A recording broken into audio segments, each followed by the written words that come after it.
अध्याय 26 श्याओ को तुरंत पकड़ लिया गया, वह बहुत कमजोर था। उसके पीछे सफेद वस्त्र पहने एक व्यक्ति और काले वस्त्र पहने एक व्यक्ति दोनों उठ खड़े थे। शाओ के पूरे शरीर पर बात तुरंत खड़े हो गए। बिना किसी झिझक के उसने सीधे अपने युद्ध रूप में रूप बदल लिया। हालांकि सॉफ्ट बोन्स रैबिट एक स्पिरिट बीस्ट थी जो गति और मानसिक गुणों पर केंद्रित थी, फिर भी वह युद्ध के दौरान आश्चर्यजनक शक्ति का प्रदर्शन कर सकती थी। उसका शरीर अचानक हथेली के आकार से बढ़कर एक व्यक्ति की आगे ऊंचाई तक फैल जाता था। उसके अंग मोटे और शक्तिशाली हो जाते थे। उसके पंजे सूर्य के प्रकाश में ठंडी रोशनी से चमकते थे और उसकी लाल आंखें सामने खड़े व्यक्ति को टकटकी लगाकर देखती रहती थी। उसकी 99,000 वर्षों की साधना पूरी तरह से उजागर हो गई और उसकी आवाज इतनी शक्तिशाली थी कि 10,000 वर्ष से कम आयु के आत्मा राक्षसों के घुटने कांपने लगे। लेकिन उस आदमी ने बस उसकी ओर देखा। उसके होठों के कोनों पर मुस्कान और गहरी हो गई। ओह, कियान शुनजी ने अपने सामने खड़े उस नन्हे खरगोश को देखा, जिसकी गर्दन पर बाल खड़े थे। उसकी आंखों में थोड़ी सी मस्ती झलक रही थी। बस जैसी सफेद फर, लाल आंखें और बुजदिली आभा। क्या ये ज़ियाओ गू था?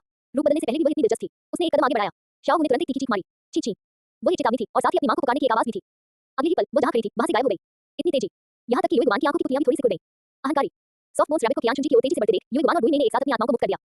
युई गुआन के पीछे किरो टोंग गुंडोगी का एक पेट प्रकट हुआ, जिसकी सुनहरी पंखुड़ियां हल्की सुगंध के साथ नीचे गिर रही थी। गुई ने का शरीर और भी घने अंधेरे में विलीन हो गया, मानो उसका पूरा शरीर एक गहरे कोहरे में बदल गया हो, केवल उसकी आंखें कोहरे में चमक रही थी। पीला पीला बैंगनी बैंगनी काला काला काला काला काला। उनके पैरों के नीचे से एक साथ 9 आध्यात्मिक घेरे उठे और उनके शरीर को घेर लिया। दोनों उपाधिधारी डॉलरों का दबाव एक ही समय में समाप्त हो गया और आसपास की हवा मानो जम गई। शाओ का शरीर थोड़ा जम गया। उसे महसूस हो रहा था कि ये दोनों इंसान बहुत शक्तिशाली हैं, बेहद शक्तिशाली। उपाधि प्राप्त डॉलरों की आभा ने उसे सहज रूप से भयभीत कर दिया। एक श्रेष्ठ प्राणी का सामना करने पर आत्मा राक्षस की यही स्वाभाविक प्रतिक्रिया होती है। लेकिन वो पीछे नहीं हटी। उसे या तो उन्हें खरीदना था या कम से कम समय खरीदना था ताकि वो पहले से चेतावनी जारी कर सके और दामिनी और निगुआने दे। शाओ की आध्यात्मिक शक्ति में जबरदस्त उछाल आया और उसकी 99,000 वर्षों की साधना चरम सीमा पर पहुंच गई। उसका शरीर एक बार फिर हवा में तेजी से उठा और प्रकाश की एक सफेद धारा में परिवर्तित होकर सीधे युई गुआन और गुई ने की ओर बढ़ गया। ठीक इसी क्षण, पीछे हट जाओ, मुझे इसे संभालने दो। कियान शुनजी की आवाज बहुत धीमी थी, फिर भी वो स्पष्ट रूप से सभी के कानों तक पहुंच गई। युई गुआन और गुई ने एक दूसरे की ओर देखा और साथ ही पीछे हट गए, लेकिन उन्होंने अपनी आत्मा को वापस नहीं लिया। वे अब भी सतर्क थे और किसी भी समय हमला करने के लिए तैयार थे। कियान शुनजी आगे बढ़ा। उसी समय 6 पंखों वाला देवदूत मार्शल सोल उसके पीछे प्रकट हुआ। 6 सुनहरे पंख खुले और उनकी तेज रोशनी से आसपास का जंगल तुरंत जगमगा उठा। वो रोशनी पवित्र और चकाचौंध भरी थी, मानो सचमुच स्वर्गदूतों का अवतरण हुआ हो। पीला पीला बैंगनी बैंगनी काला काला काला काला लाल। उसके पैरों के नीचे से 9 आत्मा के छल्ले उठे और उसके शरीर को घेर लिया। सबसे बाहरी वलय पर लाल रंग का वह हल्का सा निशान 100,000 साल पुराने आध्यात्मिक वलय का प्रतीक था, जो सुनहरी रोशनी की पृष्ठभूमि में विशेष रूप से आकर्षक लग रहा था। अचानक उसके शरीर से एक भयानक दबाव उत्पन्न हुआ। यह 98वें रैंक के टाइटल डॉलरों का दबाव था, 100,000 साल पुरानी स्पिरिट रिंग का दबाव था और उससे भी कहीं अधिक 6 विंडेज मार्शल सोल का सहज पवित्र दबाव था। शाओ का शरीर अचानक हवा में जम गया। उसकी गति चाहे कितनी भी तेज क्यों न हो, वह दबाव के उस आवरण को पार नहीं कर सकती थी। वो शक्ति एक अदृश्य बेड़ी की तरह थी, जिसने उसकी सभी अंगों और हड्डियों को जकड़ रखा था। युई गुआन और गुई ने एक दूसरे की ओर देखा, उनकी आंखों में गहरा सदमा झलक रहा था। इस कोप की ताकत सचमुच अथाह है। स्पष्ट रूप से दोनों ही उपाधि प्राप्त डॉलर थे, लेकिन कियान शुनजी वारंवर किया गया दमनकारी व्यवहार स्वर्ण मगरमच्छ डॉलर से भी कहीं अधिक था, जो उच्च जारी के दमनकारी व्यवहार के करीब था। कियान दाओलियो। सातवीं आध्यात्मिक क्षमता मार्शल सोल ट्रू बॉडी। कियान शुनजी ने धीमी आवाज में बात की, उनकी आवाज इतनी शांत थी मानो वे रोजमर्रा की बातें बता रहे हों।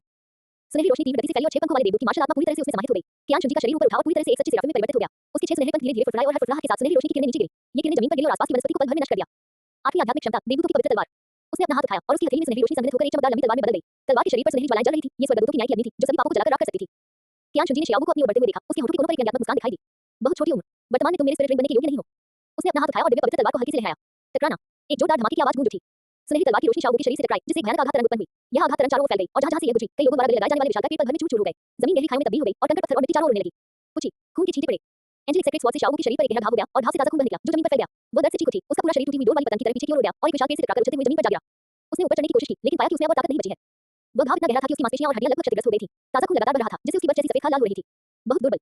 कियान शुनजी की आवाज एक तेज घंटी की तरह थी, जो सीधे शियाओ के दिमाग में उतर गई। वह मार्शल सोल ट्रू बॉडी अवस्था से वापस अपने मूल रूप में आ गया। उसके 6 सुनहरे पंख सिकुड़ गए और वह फिर से तन मार्शल पोशाक पहने उस इंसान में बदल गया। लगता है तुम वाकई बहुत सुरक्षित हो। वो शाओ की ओर बढ़ा। उसका हर कदम उसके दिल को छू रहा था। 1,00,000 साल पुराने स्पिरिट बीस्ट से बस बाल बराबर दूर, फिर भी तुम इतनी कमजोर हो। जैसा कि उम्मीद थी, स्पिरिट बीस्ट तो स्पिरिट बीस्ट ही होता है। जीवन मरण की लड़ाई का अनुभव किए बिना तुम हमेशा एक ग्रीनहाउस में रखे फूल की तरह ही रहोगी।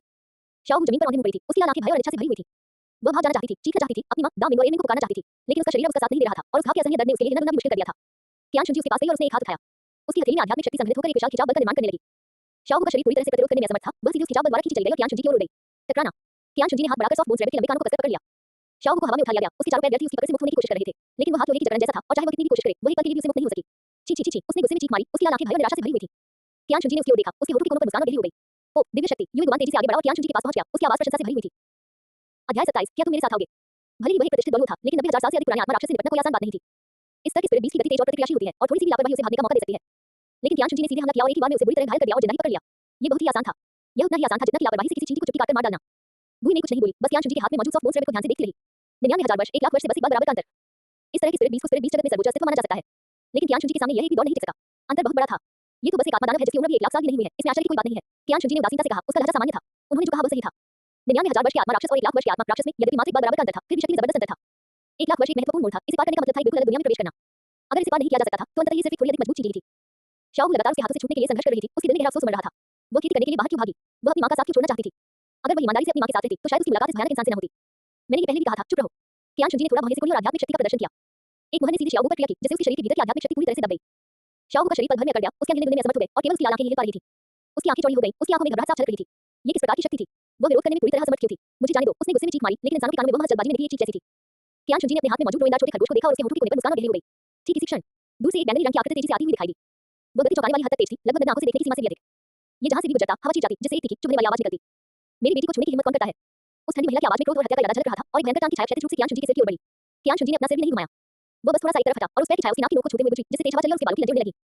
बात छूटने पर उस आकृति ने जरा भी विराम नहीं लिया, तुरंत अपनी चाल बदली और एक और हथेली कियान शुंजी की छाती की ओर मारी।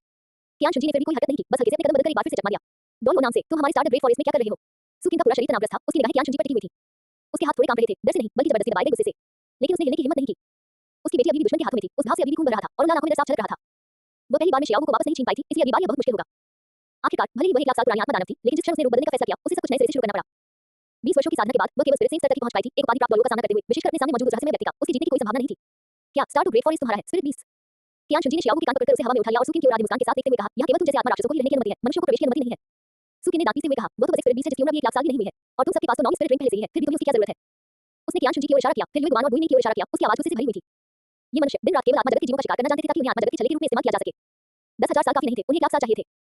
1 लाख साल भी काफी नहीं थे, 90,000 साल के समय को भी नहीं छोड़ा गया। बस लोगों को हद से ज्यादा धमकाना। कियान शुंजी ने अपना सिर झुकाकर अपने हाथ में पकड़ी हुई शियाओ को देखा, उसकी बर्च जैसी सफेद खाल खून से सनी हुई थी और उसकी लाल आंखें घबराहट और दुख से भरी हुई थी। उसके होठों के कोने पर मुस्कान आ गई। भले ही यह 1 लाख साल की स्पिरिट रिंग के लिए पर्याप्त न हो, फिर भी यह हमारे स्पिरिट हॉल के लिए एक भंडार के रूप में काम आ सकता है ना? सुकिन की आंखों की पुतलियां थोड़ी सी खुल गईं। संरक्षित। उसे इस शब्द का अर्थ स्वाभाविक रूप से समझ आ गया। कैद में रखा गया, इस आत्मा राक्षस के 1 लाख वर्ष की आयु तक पहुंचने का इंतजार किया गया और फिर उसका फल प्राप्त किया गया। अपनी शर्तें बताओ, इंसान। सुकिन की आवाज में थोड़ी सी घबराहट थी, लेकिन उसे कहीं ज्यादा दृढ़ संकल्प था, मेरी बेटी को छोड़ दो, तुम जो चाहो मैं तुम्हें दे दूंगी। कियान शुंजी ने उसकी ओर देखा, उसकी आंखों में थोड़ी सी मस्ती झलक रही थी। स्थितियां।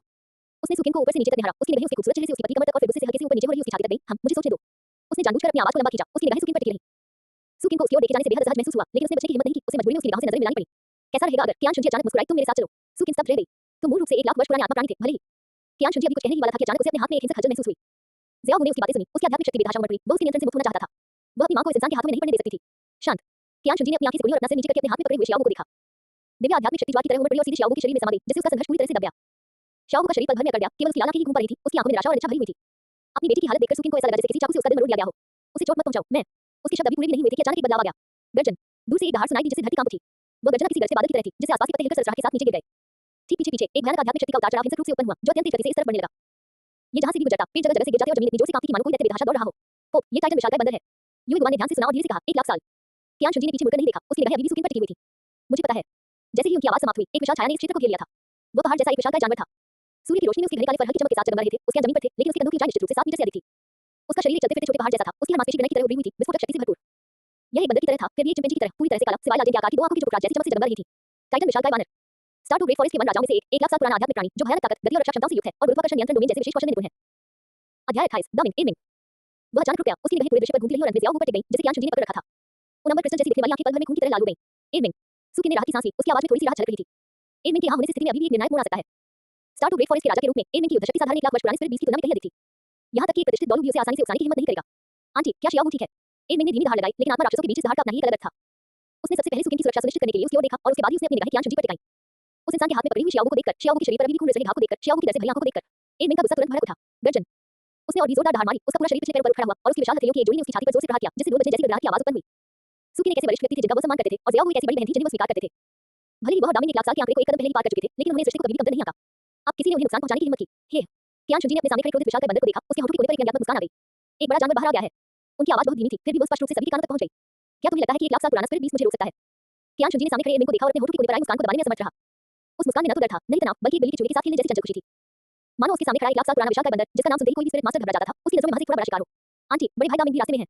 एमिंग सुकिन के पास गया, उसका विशाल शरीर थोड़ा आगे की ओर झुका हुआ था ताकि वो उसे अपने पीछे छिपा सके। उनकी आवाज गहरी और मधुर थी, जिसमें एक सुकून देने वाला भाव निहित था। सुकिन ने राहत की सांस ली और उसका तनावग्रस्त शरीर थोड़ा शिथिल हो गया। दामिंग और एमिंग के यहाँ आने से सब कुछ एक महत्वपूर्ण मोड़ पर पहुंच गया। आखिरकार 1 लाख साल पुराने स्पिरिट बीस्ट के बीच दामिंग और एमिंग की युद्ध शक्ति बिल्कुल भी कमजोर नहीं थी। इसके अलावा इस प्रमुख क्षेत्र के अधिपति बनने में सक्षम होना उनकी अपनी जबरदस्त ताकत का प्रमाण था। स्काई जो पाइथन, टाइटन जायंट। जब 2 लाख साल पुराने स्पिरिट बीस्ट ने हाथ मिलाया, तो 98 रैंक से ऊपर के टाइटन दोनों को भी अपने विकल्पों पर विचार करना होगा। शियाओ को छोड़ दो और हम तुम्हें जाने देंगे। एमिंग ने अपना सिर घुमाया, उसकी अमर क्रिस्टल जैसी आंखें कियान शुंजी को टकटकी लगाकर देख रही थी। उसने तुरंत हमला नहीं किया, बल्कि अपनी प्रभावशाली आभा का उपयोग करके दूसरे पक्ष को कठिनाई के सामने पीछे हटने के लिए मजबूर करने का प्रयास किया। जंगल के राजा होने का यही उनका गौरव था। घुसपैठिए को मौका देते हुए अगर वे अपनी भलाई चाहते हैं तो उन्हें वहां से भाग जाना चाहिए। यदि उन्हें यह नहीं पता था कि उनके लिए क्या अच्छा है। उसकी विशाल हथेलियां थोड़ी सी खुल गईं और उसकी हथेलियों में भरी हवा इतनी दब गई कि चटने की आवाजें निकलने लगी। हे! कियान शुंजी खिलखिलाकर हंस पड़ी। वह हंसी बहुत धीमी थी, फिर भी वो स्पष्ट रूप से सभी के कानों तक पहुंच गई। महज 1 लाख साल पुराना जानवर और तुम मुझे यहाँ से भगाना चाहते हो। वो आगे बढ़ा, एक कदम, बस एक कदम। लेकिन जैसे ही उसका कदम जमीन पर पड़ा, उसके शरीर से एक भयानक आभा धमाके के साथ फूट पड़ी। उसके पीछे से राफिन का पेट प्रकट हुआ और सुनहरी रोशनी ने तुरंत पूरे क्षेत्र को रोशन कर दिया। वो प्रकाश पवित्र और चकाचौंध भरा था, मानो किसी सच्चे देवदूत का नश्वर संसार में अवतरण हो रहा हो। उसी समय उसके पैरों के नीचे से 9 आत्मा के छल्ले उठे। पीला, पीला, बैंगनी, बैंगनी, काला, काला, काला, काला, लाल। उसके शरीर के चारों ओर 9 आध्यात्मिक छल्ले थे और सबसे बाहरी छल्ले पर लाल रंग का वो निशान, जलती हुई लों की तरह सभी आध्यात्मिक राक्षसों की आंखों को चुभ रहा था। 1 लाख साल पुरानी आत्मा की अंगूठी। एमिंग की पुतलियां हिंसक रूप से सिकुड़ गईं। बेशक वह जानता था कि 1 लाख साल पुरानी आत्मा की अंगूठी का क्या मतलब होता है। इसका मतलब यह था कि इस इंसान ने स्वयं 1 लाख साल पुरानी आत्मा राक्षस का शिकार किया था। उस तरह का माहौल, उस तरह का दमनकारी एहसास नकली नहीं बनाया जा सकता था। दरार। कियान शुंजी आगे बढ़ते रहे। हर बार जब वो कदम रखता था, तो जमीन पर पड़ी मिट्टी उसके पैरों के नीचे दब जाती थी, जिससे एक धीमी सी आवाज निकलती थी। ये देवदूत के दबाव का चरम रूप था, जो निश्चय के जीवन रूपों पर 99 रैंक के उपाधिधारी बलों द्वारा पूर्ण दमन था। सुकिन को केवल एक कदम में शक्ति अपनी ओर आती हुई महसूस हुई। उसका शरीर नियंत्रित रूप से पीछे हट गया। 7-8 कदम पीछे हटने के बाद वो बड़ी मुश्किल से खुद को संभाल पाई। उसका चेहरा पीला पड़ गया था, उसकी छाती तेजी से ऊपर नीचे हो रही थी और उसकी आंखों में सदमा साफ छलक रहा था। जहां तक एडमिन की बात है, वह अभी भी अपने मूल स्थान पर खड़ा था, लेकिन उसके पैरों के नीचे की जमीन पहले ही फट चुकी थी और उसके पैरों के कदमों से बाहर की ओर दरारों की लकीरें फैल रही थी। उसका शरीर थोड़ा कांप उठा, उसकी मांसपेशियां तन गई और उसके माथे पर नील नसें उभर आईं। उसने उस दबाव का विरोध करने के लिए अपनी पूरी ताकत लगा दी और अपने शरीर को आधा कदम भी पीछे हटने नहीं दिया, लेकिन वह इसे महसूस कर सकता था। अंतर बहुत बड़ा था, उसके और इस इंसान के बीच का फासला बहुत ही विशाल था। कियान शुंजी की गिरफ्त में आई शियाओगु की बात करें तो देवदूत का सिर ऊपर कट होते ही वो पूरी तरह से बेहोश हो गई थी। उसका शरीर बेजान सा लटका हुआ था, उसकी आंखें कसकर बंद थी और केवल उसकी कमजोर सांसें ही इस बात का प्रमाण थी कि वह अभी भी जीवित है। उसकी ताकत 1 लाख साल के निशान के बेहद करीब थी, लेकिन ताकत में खाए भी वही मौजूद थी। एक ताकतवर शख्स के सामने वह होश में रहने की योग्यता तक नहीं रखती थी। वहीं रुक जाओ इंसान। ठीक इसी क्षण पास ही से एक धीमी और गर्माई आवाज सुनाई दी। वह आवाज तेज नहीं थी, फिर भी ऐसा लगा जैसे वह अंतरिक्ष को घेर रही हो, सीधे सबके दिमाग में गूंज रही हो। उसके ठीक पीछे घने जंगल से एक विशालकाय आकृति रेंगती हुई बाहर निकली। वह एक भयानक विशालकाय जानवर था। बैल के सिर और सांप के शरीर वाले इस प्राणी के सिर का व्यास कम से कम 4 मीटर से अधिक था और उसकी विशाल आंखें बुलाकिन की तरह शानदार ढंग से चमक रही थी। एक उदास और ठंडी रोशनी के साथ जमा रही थी। उस बैल का सिर गहरे नीले रंग के सांप के शरीर से जुड़ा हुआ था। सांप का शरीर पानी की तरफ से कई गुना मोटा था और उसकी लंबाई 50 मीटर से भी अधिक थी, जो एक छोटे पहाड़ की तरह खुरदरी मारकर ऊपर की ओर मुड़ी हुई थी। स्काई एज और पाइथन दामिन स्टार टू ग्रेट फॉरेस्ट का असली राजा, जो बिल्कुल केंद्र में स्थित लाइफ लेक में रहता था और उस समय स्टार टू ग्रेट फॉरेस्ट का सबसे शक्तिशाली स्पिरिट बीस्ट था। उसके पास सोइंग डोमेन नामक डोमेन कौशल था और उसकी ताकत बेहद जबरदस्त थी। हालांकि उसे महज 1 लाख साल पुराना आध्यात्मिक जानवर माना जाता था, लेकिन उसकी असली ताकत उसे 10 सबसे क्रूर जानवरों में शुमार करने के लिए पर्याप्त थी। दामिन की प्रकट होते ही पूरे दृश्य का वातावरण तुरंत बदल गया। उसका शरीर रेमिंग के चारों ओर लिपटा हुआ था, उसका विशाल बैल जैसा सिर ऊंचा उठा हुआ था, जो कियान शुंजी को नीचे देख रहा था। उन लालटेन जैसी आंखों में एक बर्फीली रोशनी जमा रही थी। बिग ब्रदर दामिन एडमिन ने मानो अचानक किसी पर भरोसा करने का जरिया पा लिया हो, अपने शरीर को और भी सीधा कर लिया। सुकी ने भी राहत की सांस ली। दामिन के यहाँ होने से यह मनुष्य कितना भी शक्तिशाली क्यों न हो, उसके लिए एक साथ 2 लाख वर्ष पुराने स्पिरिट बीस्ट से लड़ना संभव था। मनुष्य, ये वह जगह नहीं है जहाँ तुम्हें आना चाहिए। दामिन ने गरजते हुए मन गड़गड़ा जैसी आवाज में बात की। उसकी निगाह कियान शुंजी पर पड़ी, फिर उसके हाथ में मौजूद शियाओगु पर, उसकी आंखों की चमक और भी ठंडी हो गई। उसे छोड़ दो और इस जगह से चले जाओ, हम ऐसा दिखावा कर सकते हैं कि कुछ हुआ ही नहीं। कियान शुंजी ने अपने सामने मौजूद इन 2 विशालकाय जानवरों को देखा और फिर उनके पीछे छिपी सुकिन को देखा। उसके होठों के कोने पर मुस्कान और भी गहरी हो गई। अध्याय 29 मात्र 2 जानवर। स्काई जो पाइथन टाइटन जायंट और एक और सॉफ्ट मोन्स रैबिट जिसने मानव रूप धारण कर लिया है। उसने धीरे से कहा, उसकी निगाहें तीनों स्पिरिट बीस्ट पर एक-एक करके घूम रही थी। सभी यही हैं। उसने अपना सिर उठाया और दामिन की निगाहों से मिला। आप दोनों काफी अच्छे हैं, मेरे स्पिरिट ड्रिंक बनने के लिए बहुत उपयुक्त हैं। जैसे ही उसकी आवाज धीमी हुई, तीनों आत्मा राक्षस एक साथ जम गए। क्या मैं उसकी आत्मा की अंगूठी बन जाऊं? क्या वह अपना मानसिक संतुलन खो बैठा है? सबसे पहले सुकिन ने प्रतिक्रिया दी। उसने अविश्वास से भरी निगाहों से कियान शुंजी को देखा। आप तो पहले से ही एक उपाधि प्राप्त डॉलू हैं, आपको अभी भी आत्मा की अंगूठी की क्या आवश्यकता है? उसकी आवाज में संदेह के साथ-साथ थोड़ा डर भी झलक रहा था। एक उपाधिधारी डॉलू के पास 9 आत्मा वलय होते हैं, यह आत्मा गुरु की दुनिया में सर्वविदित है। उससे पहले वाले मनुष्य के पास सभी 9 आत्मा वलय पूर्ण थे और यहां तक कि उसके पास 1 लाख वर्ष का आत्मा वलय भी था। उसे भला आत्मा वलय की आवश्यकता कैसे हो सकती है?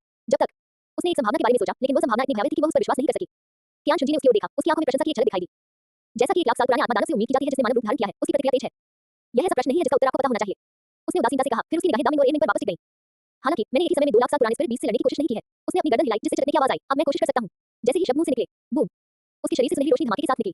सेराफिम आत्मा पूरी तरह मुक्त हो गई और उसके पीछे 6 विशाल सुनहरे पंख पूरी तरह खुल गए। हर एक पंख सुनहरी ज्वालाओं से जल रहा था। वे ज्वालाएं गर्म नहीं थी, बल्कि उनमें एक ऐसी पवित्र आभा थी जो हृदय को स्तब्ध कर देती थी, मानो संसार की सारी बुराई को शुद्ध करने में सक्षम हो। उसी समय उसके शरीर से एक और भी भयावह दबाव उत्पन्न हुआ। स्तर 98 लेवल 99 के शीर्षक वाले डॉलरों का दबाव। अब न तो लेवल 95 नहीं छिपी हुई ताकत, बल्कि सचमुच पूरी तरह से बिना किसी संकोच के लेवल 98। सुनहरी रोशनी एक ज्वार की लहर की तरह फैल गई। जहां भी यह गुजरी, वनस्पति तुरंत धूल में मिल गई और जमीन गहरी खाई में तब्दील हो गई। जो निम्न श्रेणी के आत्मा राक्षस समय रहते भागने में असफल रहे, वे इस जबरदस्ती के कारण सीधे बेहोश हो गए। कियान शुंजी के पीछे खड़ी हुई गुआन और बुई में इस जबरदस्ती से अचंभित रह गई और वास्तव में कई कदम पीछे हटने पर मजबूर हो गई। दोनों ने अपने शरीर को स्थिर किया, उनकी चारों आंखें चौड़ी खुली हुई थी और वे अविश्वास से भरे चेहरों के साथ कियान शुंजी की पीठ को टकटकी लगाकर देख रहे थे। वास्तव में सर्वोच्च धर्माध्यक्ष युई गुआन की आवाज कांप रही थी। बुई ने कोई आवाज नहीं की, लेकिन उसका शरीर थोड़ा कांप रहा था। स्तर 98 वो वास्तव में लेवल 98 का टाइटल डॉलू है। वे हमेशा से यही सोचते थे कि कियान शुंजी ने कुछ समय पहले ही उपाधि प्राप्त कर डॉलू का दर्जा हासिल किया है, ज्यादा से ज्यादा 94 या 95 स्तर पर। आखिरकार 3 महीने पहले ही उसने अपनी 9वीं आत्मा की अंगूठी प्राप्त की थी। उसकी प्रतिभा चाहे कितनी भी उच्च क्यों न हो, उसके लिए इतनी तेजी से प्रगति करना संभव था। पर अब स्तर 98 लिमिट डॉलू से बस एक कदम दूर। सर्वोच्च धर्माध्यक्ष अपनी शक्ति को हमेशा से छिपाते रहे हैं। युई गुआन ने विस्मय से भरी आंखों से बुदबुदाया। बुई ने बिना कुछ बोले सिर हिलाया, लेकिन उसी समय दोनों के मन में एक विचार उमड़ आया। आखिर कब से परमपिता इतने शक्तिशाली हो गए? आगे बढ़ते हुए दामिन और एडमिन की पुतलियां एक साथ सिकुड़कर सुई की नोक जितनी छोटी हो गई। लेवल 99 शीर्षक डॉलू सेराफिम आत्मा 1 लाख साल पुरानी आत्मा की अंगूठी। इस आभा ने इन 2 लाख साल पुराने आत्मा राक्षसों में थोड़ी सी कपकपी पैदा कर दी। अब कियान शुंजी ने अपने सामने खड़े 2 विशालकाय जानवरों को देखा। उनके शरीर पर सुनहरी रोशनी ऐसे बह रही थी मानो वे सचमुच कोई दिव्य देवता हूं। मुझे यहां से भगाने की कोशिश कौन कर रहा है? गरज, चाहे तुम उपाधि प्राप्त डॉलू ही क्यों न हो, इस जगह पर उत्पात मचाने के बारे में सोचना भी मत। दामिन ने ठंडी सांस ली। कियान शुंजी, यह उपाधि प्राप्त डॉलू बहुत शक्तिशाली था। हालांकि यह 1 लाख साल पुराना आध्यात्मिक जीव था। आकाश नीला अजगर, बूम। दामिन के प्रचंड विस्फोट के साथ ही उसके शरीर से आध्यात्मिक शक्ति का एक भयानक प्रवाह आकाश में फैल गया। उसका बैल जैसा सिर ऊंचा था, सांप जैसा शरीर कुंडली मारे हुए था और नीले काले शब्द सूर्य के प्रकाश में एक भयावह चमक बिखेर रहे थे। उसने अपना विशाल मुंह खोला जिसमें उनके दांत दिखाई दे रहे थे और एक अदृश्य दबाव चारों ओर फैल गया। धीमा होता हुआ क्षेत्र चुपचाप खुलता चला गया। आसपास का वातावरण चिपचिपा सा प्रतीत होने लगा और हवा का प्रवाह धीमा हो गया। उसी समय एडमिन के शरीर पर भी आध्यात्मिक शक्ति का वैसा ही उग्र प्रकोप देखने को मिला। गर्जन, उसने दोनों मुट्ठियों से अपनी छाती पीटते हुए एक ऐसी धार मारी जिससे धरती कांप उठी। गुरुत्वाकर्षण क्षेत्र उसी समय खुल गया और दामिन के मंदन क्षेत्र के साथ आ गया। 100 मीटर के दायरे में फैली जमीन पर घर में कई इंच नीचे धंस गई और टकटक टूटती हुई लट्ठी चूर चूर होकर धूल में मिल गए। 2 लाख वर्ष पुराने आत्मा राक्षसों के क्षेत्र आपस में गुंथे हुए थे, एक दूसरे के पूरक थे, जिससे मृत्यु का एक प्रतिबंधित क्षेत्र बन गया था। फिर भी कियान शुंजी चुपचाप अपने सामने मौजूद 2 आत्मा राक्षसों के विस्फोट को बिना किसी भाव के देखता रहा, मानो वह 2 चीजों को शक्ति का झूठा प्रदर्शन करते हुए देख रहा हो। सर्वोच्च धर्माध्यक्ष, ये 2 आत्मा पशु। युई गुआन ने 2 कदम आगे बढ़कर कियान शुंजी के कान में गंभीरता के साथ धीरे से कहा। आखिरकार वे 2 लाख वर्ष पुराने आध्यात्मिक राक्षस थे और स्टार टू ग्रेट फॉरेस्ट के अधिपति थे। यहां तक कि 95 स्तर से ऊपर के किसी भी प्रतिष्ठित लोगों को भी उनसे सावधानीपूर्वक निपटना पड़ता। ये ठीक है। कियान शुंजी ने धीरे से उसे बीच में ही रोक दिया। उसकी निगाहें हमेशा दामिन और एडमिन पर टिकी रहती थी। वे महज 2 जानवर हैं। एक हाथ से उछालकर उसने बेहोश शियाओगु को युई गुआन की ओर फेंक दिया। युई गुआन ने जल्दी से उसे पकड़ लिया और उसे सावधानीपूर्वक अपनी बाहों में थाम लिया। कियान शुंजी ने अपना सिर झुकाकर अपने हाथ पर नजर डाली, जो अभी भी शियाओगु के खून से सना हुआ था। उसने लापरवाही से उसे अपने वस्त्र पर पोंछा और फिर आगे बढ़ा। उसकी गति का अनुसरण करते हुए सेराफिम की आभा धीरे-धीरे ऊपर चढ़ने लगी। 98 स्तर की आध्यात्मिक शक्ति बिना किसी रोक-टोक के प्रकट हुई और उसके शरीर पर सुनहरी रोशनी ज्वाला की तरह जल उठी। उसके पीछे 6 विशाल सुनहरे पंख खुल गए, जिनमें से प्रत्येक पंख दिव्य प्रकाश से जगमगा रहा था। उसके पूरे शरीर के चारों ओर 9 आध्यात्मिक छल्ले थे, जिनमें सबसे बाहरी घेरे पर बना लाल रंग का 1 लाख साल पुराना आध्यात्मिक छल्ला विशेष रूप से आकर्षक था। वह धीरे-धीरे दामिन और एडमिन की ओर बढ़ा, हर कदम के साथ उसकी आभा थोड़ी-थोड़ी बढ़ती गई। सबसे विचित्र बात यह थी कि दामिन और एडमिन की संयुक्त आभा ने वास्तव में कियान शुंजी की आभा के विरुद्ध एक प्रतिबंधी रुख अपना लिया था। एक तरफ 2 लाख वर्ष पुराने आध्यात्मिक राक्षसों का हिंसक बल था और दूसरी तरफ 98 स्तर की उपाधि प्राप्त डॉलरों की दिव्य शक्ति थी। दोनों पक्ष हवा में टकराए, जिससे एक प्रचंड ध्वनि निकली, मानो अंतरिक्ष ही फटने वाला हो। गर्जन, एडमिन ने सबसे पहले अपना धैर्य खो दिया। उसने दोनों मुट्ठियों से जोर-जोर से अपनी छाती पीटी। उसका विशाल शरीर एक छोटे पहाड़ की तरह कियान शुंजी की ओर तेजी से बढ़ा। उसके हर कदम से जमीन जोर से कांप उठी, जिससे कई फीट हिले पर चिन्ह बन गए। गुरुत्वाकर्षण क्षेत्र को उसकी सीमा तक धकेल दिया गया और कियान शुनजी की चारों ओर का गुरुत्वाकर्षण तुरंत कई गुना बढ़ गया। इसी दौरान दामिन भी स्थानांतरित हो गया। उसका सर जैसा शरीर एक विशालकाय ड्रैगन की तरह लहराता हुआ आगे बढ़ा और जहां से भी वह गुजरा पेड़ कतारों में गिर पड़े। मंदन क्षेत्र ने कियान शुनजी को घेर लिया, जिससे उसकी गति धीमी हो गई। 2 लाख वर्ष पुराने आत्मा राक्षस बाएं और दाएं से दोनों तरफ से घेरकर हमला करने लगे। कियान शुनजी के होठों के कोने पर एक ठंडी सी तिरस्कार भरी मुस्कान उभर आई। अध्याय 30 जुड़वां आत्माएं। उसका शरीर थोड़ा सा एक तरफ खिसक गया और वह बाल की विशाल हथेली से बच गया। वह विशाल ताड़ का पेड़ उसके शरीर को छूते हुए जमीन पर जा गिरा। एक कान फाड़ देने वाली आवाज के बीच 10 मीटर से अधिक व्यास का एक विशाल गड्ढा धरती पर बन गया। उसी समय उसने अपना हाथ उठाया, अपनी हथेली में दिव्य पवित्र तलवार को संग्रहित किया और एक ही बार में लहराती हुई सर की पूंछ की ओर प्रहार किया। खटाका। सोने और लोहे की टकराने जैसी एक जोरदार आवाज गूंजी और चिंगारियां चारों दिशाओं में उड़ने लगी। दिव्य पवित्र तलवार ने आकाशीय नीले रंग के बैल की खाल पर प्रहार किया, जिससे अप्रत्याशित रूप से केवल एक हल्का सफेद निशान रह गया। कितना बड़ा बचाव। कियान शुनजी की आंखों में प्रशंसा की एक झलक दिखाई दी। जैसा कि 1 लाख साल पुराने आध्यात्मिक दानव से उम्मीद की जाती है, इसकी त्वचा वास्तव में मोटी और चमड़ी सख्त है। लेकिन वह जरा भी नहीं घबराया। उसने हवा में ही अपने शरीर को पलट दिया और झटके से उत्पन्न बल का उपयोग करके उनके बीच कुछ दूरी बना ली। उसके पीछे मौजूद सेराफिम ने अपने पंख फड़फड़ाए, जिससे सुनहरे प्रकाश के धब्बे बिखरे जिन्होंने आसपास के गुरुत्वाकर्षण क्षेत्र और धीमा करने वाले क्षेत्र के अधिकांश प्रभाव को निष्क्रिय कर दिया। गर्जन। एडमिन का हमला चुक गया और गुस्से में दहाड़ते हुए वह एक बार फिर आगे की ओर झपटा। इस बार उसकी दोनों हथेलियां एक साथ नीचे गिरी, जिससे उसकी हथेलियों के भीतर भयानक गुरुत्वाकर्षण ऊर्जा संग्रहित हो गई, मानो वह कियान शुनजी को मांस के टुकड़े में बदल देना चाहता हो। कियान शुनजी ने न तो बचाव किया और न ही पीछे हटा, बल्कि सीधे हाथ उठाकर उसका सामना किया। धमाका। सुनहरी रोशनी काली गुरुत्वाकर्षण ऊर्जा से टकराई, जिससे एक भयानक आघात तरंग उत्पन्न हुई। आसपास के पेड़ पल भर में बारीक पाउडर में बदल गए और जमीन पर दर पर खड़ती चली गई। कियान शुनजी का शरीर थोड़ा नीचे धंस गया, उसके पैरों के नीचे की जमीन चटक गई, लेकिन उसकी रीढ़ सीधी और तंग रही। क्या यही है? उसने उपहास किया। उसकी आध्यात्मिक शक्ति अचानक भड़क उठी और उसने सीधे एडमिन को पीछे धकेल दिया। ठीक इसी क्षण दामिन का हमला फिर से शुरू हो गया। उसका विशाल मुंह खुला और उसमें से नीले काले रंग की रोशनी निकली। ये स्काई जो पाइथन की जन्मजात आध्यात्मिक क्षमता वेनम स्प्रे थी। जहां जहां फैला, वहां की हवा भी दूषित हो गई और उससे एक सरसराहट की आवाज निकलने लगी। कियान शुनजी के पीछे मौजूद सेराफिम फड़फड़ाया और उसकी आकृति पल भर में अपने मूल स्थान से गायब हो गई। विश्व स्थान से आगे निकल गया जहां वह पहले खड़ा था। जमीन पर गिरा और तुरंत ही एक विशाल गहरा गड्ढा बना गया। अगले ही पल कियान शुनजी दामिन के सिर के ऊपर प्रकट हो चुकी थी। दिव्य पवित्र तलवार को ऊंचा उठाया गया, उसकी धार पर न्याय की सुनहरी ज्वालाएं जल रही थीं और एक ही बार में दामिन के बैल के सिर की ओर वार किया गया। दामिन ने अत्यंत तेजी से प्रतिक्रिया दी। उसका सर जैसा शरीर से टूट गया और उसका बैल जैसा सिर अचानक घूम गया। तलवार की रोशनी नीचे आते ही उसकी खोपड़ी को छूते हुए उसके सांप जैसे शरीर पर जा लगी। इस बार वह आखिरकार उसकी खाल को भेदते हुए एक ऐसा गहरा घाव कर गई जिसमें हड्डियां दिखाई दे रही थी। नीले काले रंग का खून तेजी से निकला। जमीन पर टपकता हुआ एक के बाद एक छोटे-छोटे गड्ढों को नष्ट करता चला गया। गर्जन। दामिन को दर्द महसूस हुआ और उसने गुस्से में दहाड़ मारी। उसका सर जैसा शरीर बेतहाशा मुड़ा और उसकी विशाल पूंछ एक बार फिर लहराई। कियान शुनजी ने अपने सेराफिम पंख फड़फड़ाए और एक बार फिर बच निकला। लेकिन एडमिन ने पहले ही इस अवसर का लाभ उठाते हुए करीब आकर ग्रेविटी डोमेन को पूरी तरह से सक्रिय कर दिया था, जिससे कियान शुनजी की आकृति थोड़ी देर के लिए रुक गई। ठीक इसी स्टॉल की वजह से दामिन की सांप जैसी पूंछ उसके ठीक सामने से गुजरी थी। कियान शुनजी ने अपना हाथ उठाया, उसकी बाईं भुजा पर सुनहरी रोशनी झिलमिला उठी क्योंकि देवदूत की बाईं भुजा की हड्डी की शक्ति सक्रिय हो गई थी और उसके सामने एक सुनहरी प्रकाश ढाल में संग्रहित हो गई। धमाका।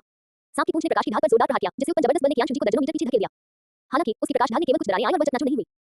कियान शुनजी ने अपने शरीर को स्थिर किया, अपना सिर नीचे करके अपनी बाईं भुजा पर मौजूद प्रकाश ढाल पर एक नजर डाली और उसके होठों के कोने पर मुस्कान और गहरी हो गई। दिलचस्प। उसने अपनी गर्दन को थोड़ा सा हिलाया और उसके शरीर पर मौजूद 6 स्पिरिट बोन एक साथ चमक उठे। देवदूत की खोपड़ी, देवदूत की बाईं भुजा की हड्डी, देवदूत की दाहिनी भुजा की हड्डी, देवदूत की बाईं टांग की हड्डी, दाहिनी टांग की हड्डी और उसकी बाहों के बीच हल्की सी झिलमिलाती नीली अंशुमान खोपड़ी। 6 स्पिरिट बोन की शक्ति एक साथ सक्रिय हो गई। सुनहरी रोशनी काली और सफेद रोशनी के साथ मिल गई, जिससे उसकी आभा एक बार फिर बढ़ गई। फिर से आओ। उसने धीमी आवाज में कहा और तेजी से दोनों आत्मा राक्षसों की ओर बढ़ने लगा। इसके बाद होने वाली लड़ाई को एक शानदार दृश्य कहा जा सकता है। कियान शुनजी ने अकेले ही 200,007 पुराने स्पिरिट बीस्ट से लड़ाई लड़ी, अपने 6 विंग एंजल मार्शल्स को पूरी तरह से सक्रिय किया। 6 स्पिरिट बोन प्रकाश से चमक रहे थे और वह सहसा से विभिन्न स्पिरिट एबिलिटीज का प्रदर्शन कर रहा था। दिव्य पवित्र तलवार, दिव्य रक्षक, दिव्य न्याय, देवदूतों का अवतरण, हर एक प्रहार में दुनिया को नष्ट करने की शक्ति थी। हालांकि दामिन और एडमिन ने हाथ मिला लिया था, फिर भी उसका कुछ नहीं बिगाड़ सके। हालांकि स्लोइंग डोमेन और ग्रेविटी डोमेन शक्तिशाली थे, लेकिन 6 स्पिरिट बोन के संवर्धन के तहत कियान शुनजी हमेशा उनकी कमियों को ढूंढ सकता था। दोनों पक्षों के बीच भीषण लड़ाई हुई, जिससे आकाश और धरती में अंधेरा छा गया और टेनिंग के दायरे में फैला जंगल पूरी तरह से नष्ट हो गया। टकराना। एक और भीषण टक्कर के बाद दामिन और एडमिन एक साथ कई कदम पीछे हट गए और जोर-जोर से हंसने लगे। उनके शरीर पर दर्जनों घाव दिखाई दिए और नीले काले रंग का खून और गहरे काले रंग का खून जमीन पर टपक रहा था। यह एक भयावह दृश्य था। इसी बीच कियान शुनजी भी एक कदम पीछे हट गया, लेकिन उसके शरीर पर एक भी घाव नहीं था। उनके वस्त्र थोड़े अस्त-व्यस्त थे, लेकिन उनकी सांसें स्थिर थीं। हे मनुष्य, बहन शाओ को जाने दो और मैं तुम्हें सुरक्षित जाने दूंगा। ये देखकर कि कियान शुनजी उनका कुछ नहीं बिगाड़ सकता, एडमिन को कुछ आत्मविश्वास प्राप्त हुआ। वह हंस रहा था, लेकिन उसकी आवाज में थोड़ी सी आत्मसंतुष्टि झलक रही थी। आखिरकार उन दोनों के एक साथ आने पर 98वें रैंक का टाइटल दोनों भी उन पर हावी नहीं हो पाएगा। जब तक भाई दामिन मौजूद थे, तब तक यह इंसान हालात को पलट नहीं सकता था। महज 2 जानवर। कियान शुनजी ने धीमी आवाज में कहा, फिर भी उनके होठों के कोने पर मौजूद मुस्कान गायब नहीं हुई। क्या तुम्हें सच में लगता है कि तुम मेरा कुछ बिगाड़ सकते हो? जैसे ही उसकी आवाज बंद हुई, उसके शरीर पर मौजूद आभा में अचानक बदलाव आ गया। सेराफिम के बगल में एक भयानक काली छाया उभरने लगी। वो है कियान शुनजी के पीछे से 6 गहरे काले पंख खुल गए। सुनहरे सेराफिम के साथ-साथ एक बाईं ओर और एक दाईं ओर प्रकाश और अंधेरा से अस्तित्व में थे। इसी बीच एक और लाख साल पुराना आध्यात्मिक वलय प्रकट हुआ। ये भी लाल रंग का था और इसकी कहानी पते देवदूत के इर्द-गिर्द घूमती थी। 9वीं आध्यात्मिक क्षमता, प्रकाश और अंधकार का उद्गम। ये ज्ञान रहस्यमय पक्षी की शक्ति का उपयोग करते हुए एक साथ प्रकाश और अंधकार को उत्सर्जित करके एक विनाशकारी और यांग तूफान का निर्माण करें। कियान शुनजी के शरीर से एक भयानक शक्ति का विस्फोट हुआ। आत्मा विलय। एक आत्मा ये फ्यूजन पूरी तरह से उन्हीं का है। सेराफिम और पतित देवदूत का विलय। इस समय कियान शुनजी की आभा केवल पवित्र नहीं रह गई थी, आधा पवित्र, आधा पतित। उसके शरीर पर सुनहरी और काली रोशनी आपस में गुंथी हुई थी, जिससे एक विचित्र लेकिन चौंकाने वाला सामंजस्य बन रहा था। शुद्ध सफेद पंख और गहरे काले पंख नीचे की ओर फड़फड़ाते हुए फैले और वह केंद्र में था। कियान शुनजी स्वयं एक काले सफेद देवदूत में परिवर्तित होते हुए प्रतीत हो रहे थे, जो आधे दिव्य और आधे दुष्ट थे और सभी जीव प्राणियों को नीची दृष्टि से देख रहे थे। दामिन स्तब्ध रह गया, एडमिन स्तब्ध रह गया। सुकिन की आंखें और भी चौड़ी हो गईं, उसके चेहरे पर विश्वास के भाव थे।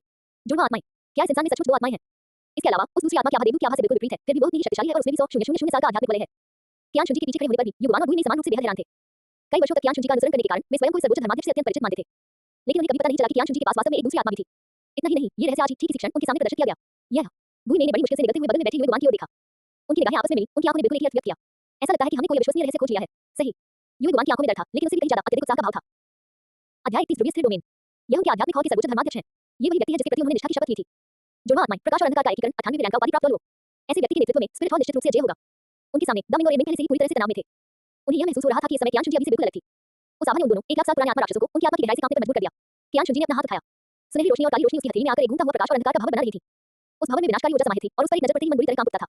अब कियान शुनजी ने धीमी आवाज में बात की, उनकी आवाज मानो 9 स्वर्गों के ऊपर से आ रही हो, जिसमें दिव्यता और दुराचार दोनों का प्रभाव था। मुझे रोकने की हिम्मत कौन करेगा? अगर जुड़वां आत्माएं भी हो तो क्या हुआ? एडमिन, साथ में। दामिन ने गुस्से में दहाड़ मारी, उसका विशाल बैल जैसा सिर ऊपर उठा हुआ था और उसका सांप जैसा शरीर और भी कसकर कुंडली मारे हुए था। उसकी आंखों में युद्ध की तीव्र इच्छा धधक रही थी। स्टार ग्रेट फॉरेस्ट के राजा के रूप में उसमें अपना गौरव था। क्या होगा यदि वह जुड़वां आत्माओं वाला एक उपाधिधारी डोल होता? ये था स्टार डो का विशाल वन, यह उनका इलाका था।